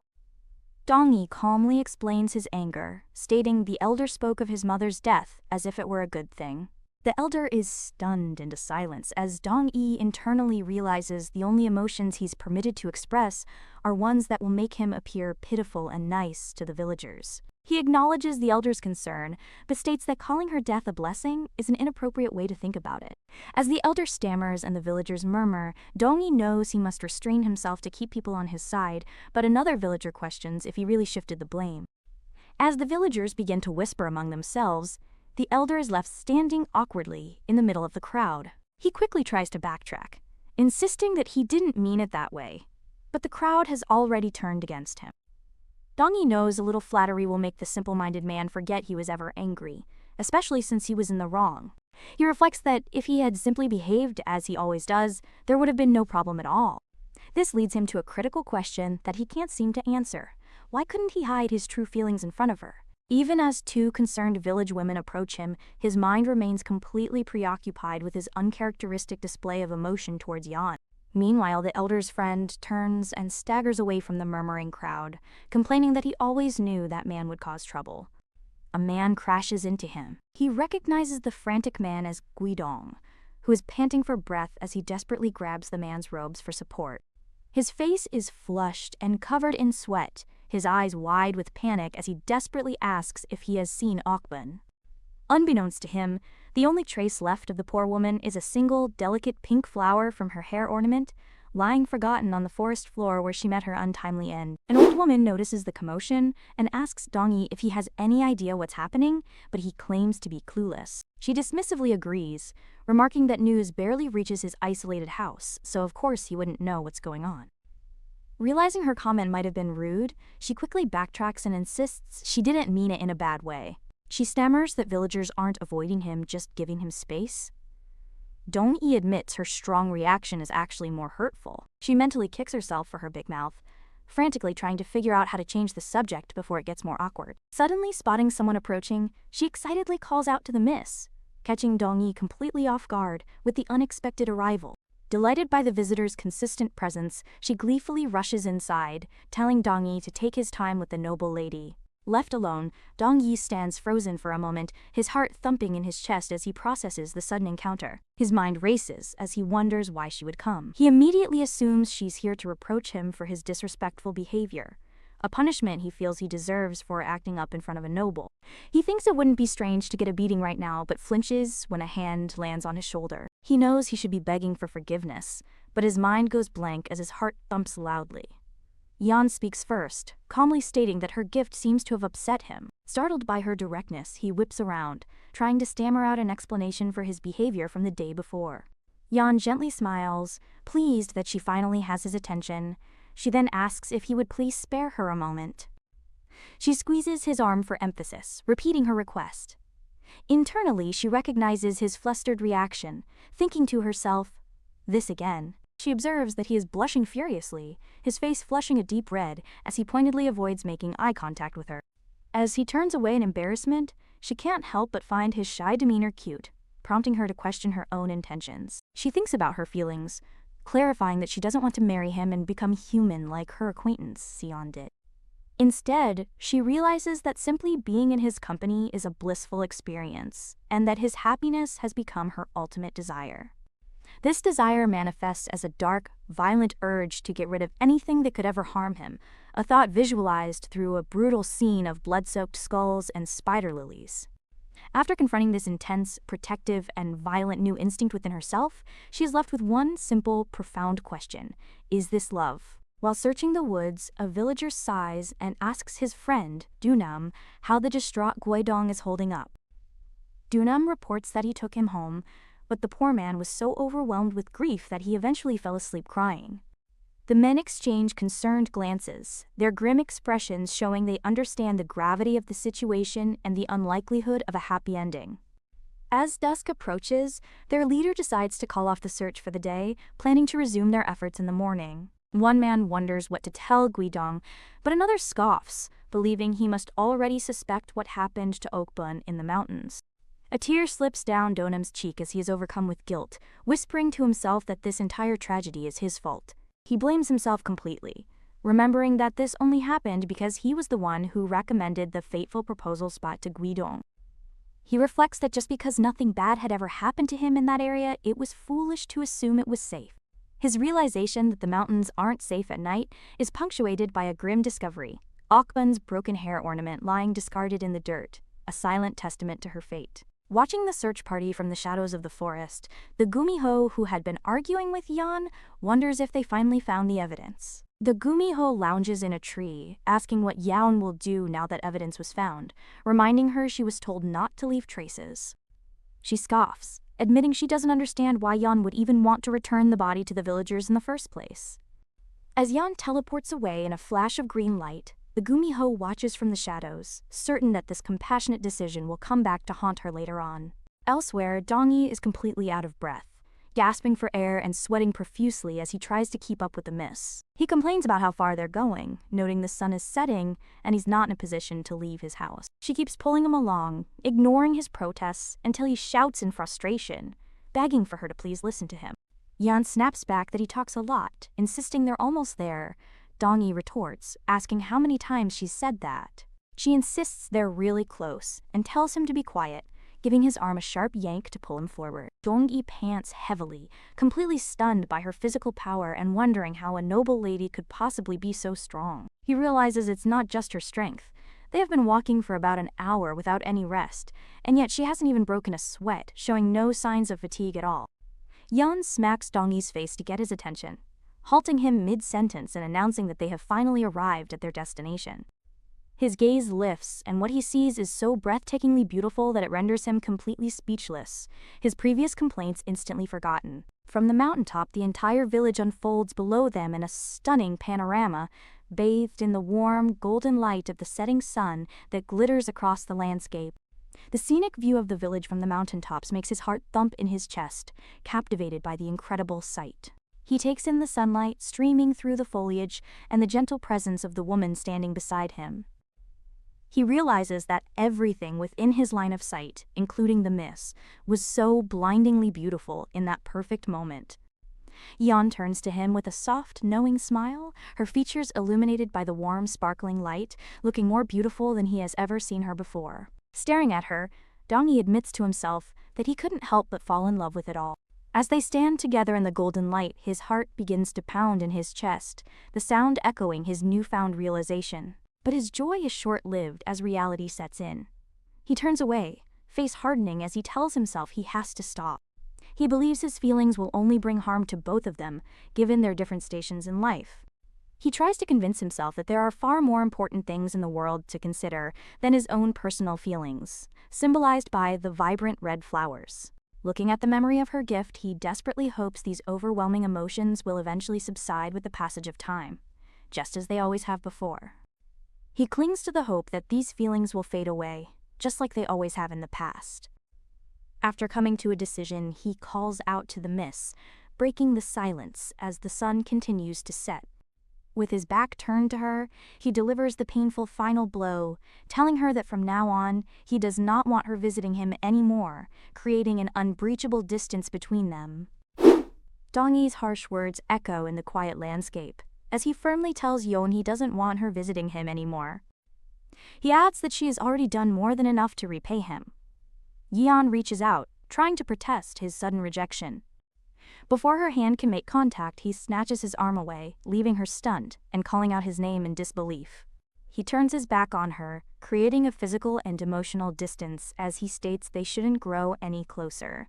Completely bewildered by his sudden coldness and rejection, Yeon can only manage to ask a single heartbroken question: why? He explains that there are rumors going around about their relationship and insists they shouldn't give rise to such falsehoods. Yeon questions if he's truly ending things because of a simple rumor, but Dongyi furiously insists it's not that simple. He turns to her with a pained expression, reminding her that she is well aware of how fatal such rumors are to a lady of her high standing. Dongyi states he knows she's helping him out of pity, but her sympathy is a disservice, so it is time for it to stop. Yeon's expression hardens as she squeezes her robe tightly, telling him he has misunderstood something very important. She's never pitied him. She explains that at first she only wanted to repay him for his help, but as time passed, his company grew more enjoyable. Recalling the moments they shared, she struggles to find the words to confess how her feelings for him have deepened. She reminds him of the time he told her he'd been waiting for her, a memory that catches him completely off guard. Standing together in the dappled sunlight, she finally confesses that based on his actions, she truly thought they felt the same way about each other. His heart pounds in his chest as the truth sinks in. He realizes he never even dared to imagine she felt the same. The sheer joy of her confession completely paralyzes him, bringing a single, happy tear to his eye as he processes her words. But his joy quickly turns to ash as he covers his face, his hands shaking from an unbearable sense of wretchedness. He knows that simply confirming their mutual feelings for one another does nothing to change the fundamental problem standing between them. He dismisses their love as unimportant, believing that as a noble lady, she deserves to live in a nice house. In his mind, she should be surrounded by beautiful things, clothed in fine garments, and eating good food as is expected of a lady, a life he knows he can never provide. He imagines the happy life they could have together, but the thought is immediately crushed by the fear that her life, the one she rightfully deserves, will be ruined because of him. He's terrified by the possibility that she'll be ostracized just for being involved with a commoner like him, a fate he resolves can never be allowed to happen. Turning away from her, he tells Yeon that he is not someone she should be with. Overwhelmed by the pain of his own decision, he covers his face as tears stream down his cheeks, unable to contain the heartbreak of pushing away the woman he loves. Seeing his tears, Yeon reaches out to him, her voice filled with confusion as she asks why. His hand trembles in hers as he finally stammers out the reason. It's because she's noble.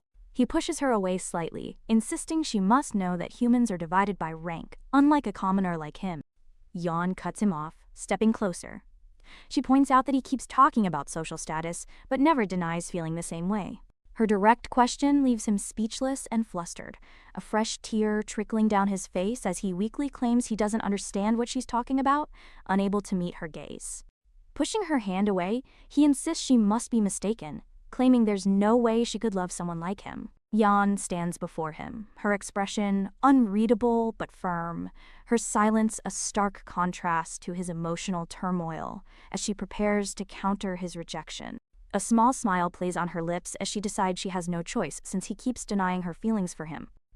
With a sudden swish, she spins around, pulling him off balance and causing him to tumble forward in complete surprise. Before he can even finish his question, she begins to untie the dark green ribbon holding her hair in place.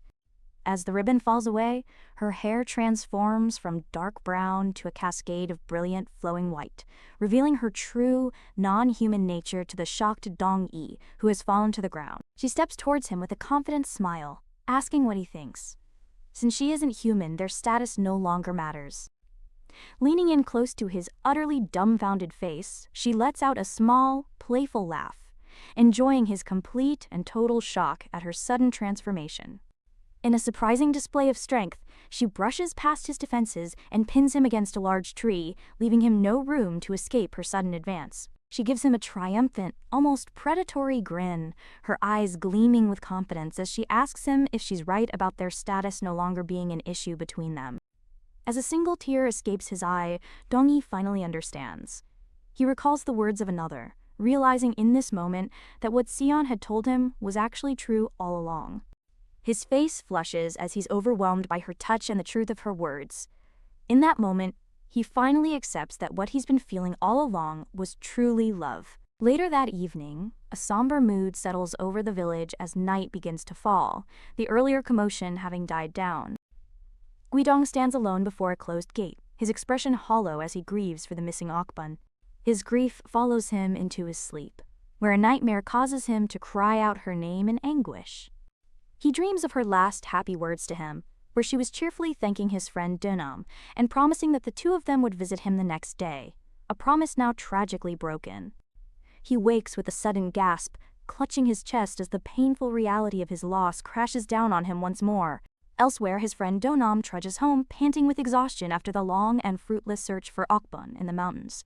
He swings open the door to his home, cheerfully calling out for someone named Yeon, but is met only with an eerie silence. Standing in the empty courtyard, he freezes as a sudden, inexplicable chill runs down his spine, sensing that something is terribly wrong. He steps cautiously into the darkened house, his voice trembling as he calls out for Seon. He begins to rattle with fear as the oppressive silence continues to stretch on. His eye widens in horror, a single tear escaping as he calls out for his honey. He finds Seon collapsed on the floor, panting for breath and surrounded by overturned items. He rushes to her side, cradling her pale face in his hands as he desperately begs her to stay with him, his voice filled with terror as he realizes how grave her condition is. Tears stream down Seon's pale face as she struggles to breathe, her eyes filled with pain and exhaustion. As her husband cries out her name, she seems to be fading away before his very eyes. The village women are already gossiping, immediately blaming the Gumiho for Seon's condition, noting her illness began right after the creature visited. While one woman doubts it, another viciously claims the fox ate its own child, insisting it would be capable of any evil. Overhearing their fearful chatter, Dunom becomes utterly convinced that the Gumiho is the one responsible for his wife's sudden collapse. He collapses beside his wife's still form, his entire body trembling with a mixture of fear, grief, and overwhelming helplessness. Squeezing the bedding in frustration, tears stream down his face as he's overcome by despair, crying out and questioning why such tragedy keeps striking his life without reason or warning. Gently caressing her cheek, he sits beside her bed, his heart breaking as he quietly questions their cruel and sudden fate. His mournful vigil is suddenly interrupted by the sound of someone pointedly clearing their throat, startling him out of his grief. He swings the door open to find a physician has arrived, a small but desperate glimmer of hope in his dark situation. The physician immediately scolds him for leaving his gate unlocked, especially since someone just died in the village. Dunom, preoccupied with his own tragedy, can only apologize and beg the man to see his wife. With a reluctant sigh, the physician agrees to examine her. As Dunom fidgets anxiously, the man presses his fingers to Seon's wrist to check her pulse. The physician's eye twitches as he checks her pulse, his expression unreadable. He then sits back in a heavy, prolonged silence. Noticing the physician's grim demeanor, Dunom nervously asks what's wrong. The doctor avoids the question, suggesting they speak privately outside. Outside in the dark courtyard, the atmosphere is thick with tension. Dunom fidgets nervously, bracing himself for the physician's diagnosis. Instead of discussing her health, the physician asks a strange and personal question, wanting to know where Dunom met his wife. A confused Dunom asks why, his mind immediately jumping to the terrifying possibility of the plague. The physician dismisses this, instead changing his question to ask about Seon's life before their marriage. Losing his patience, Dunom demands to know what her past has to do with her current state, shouting about her pulse.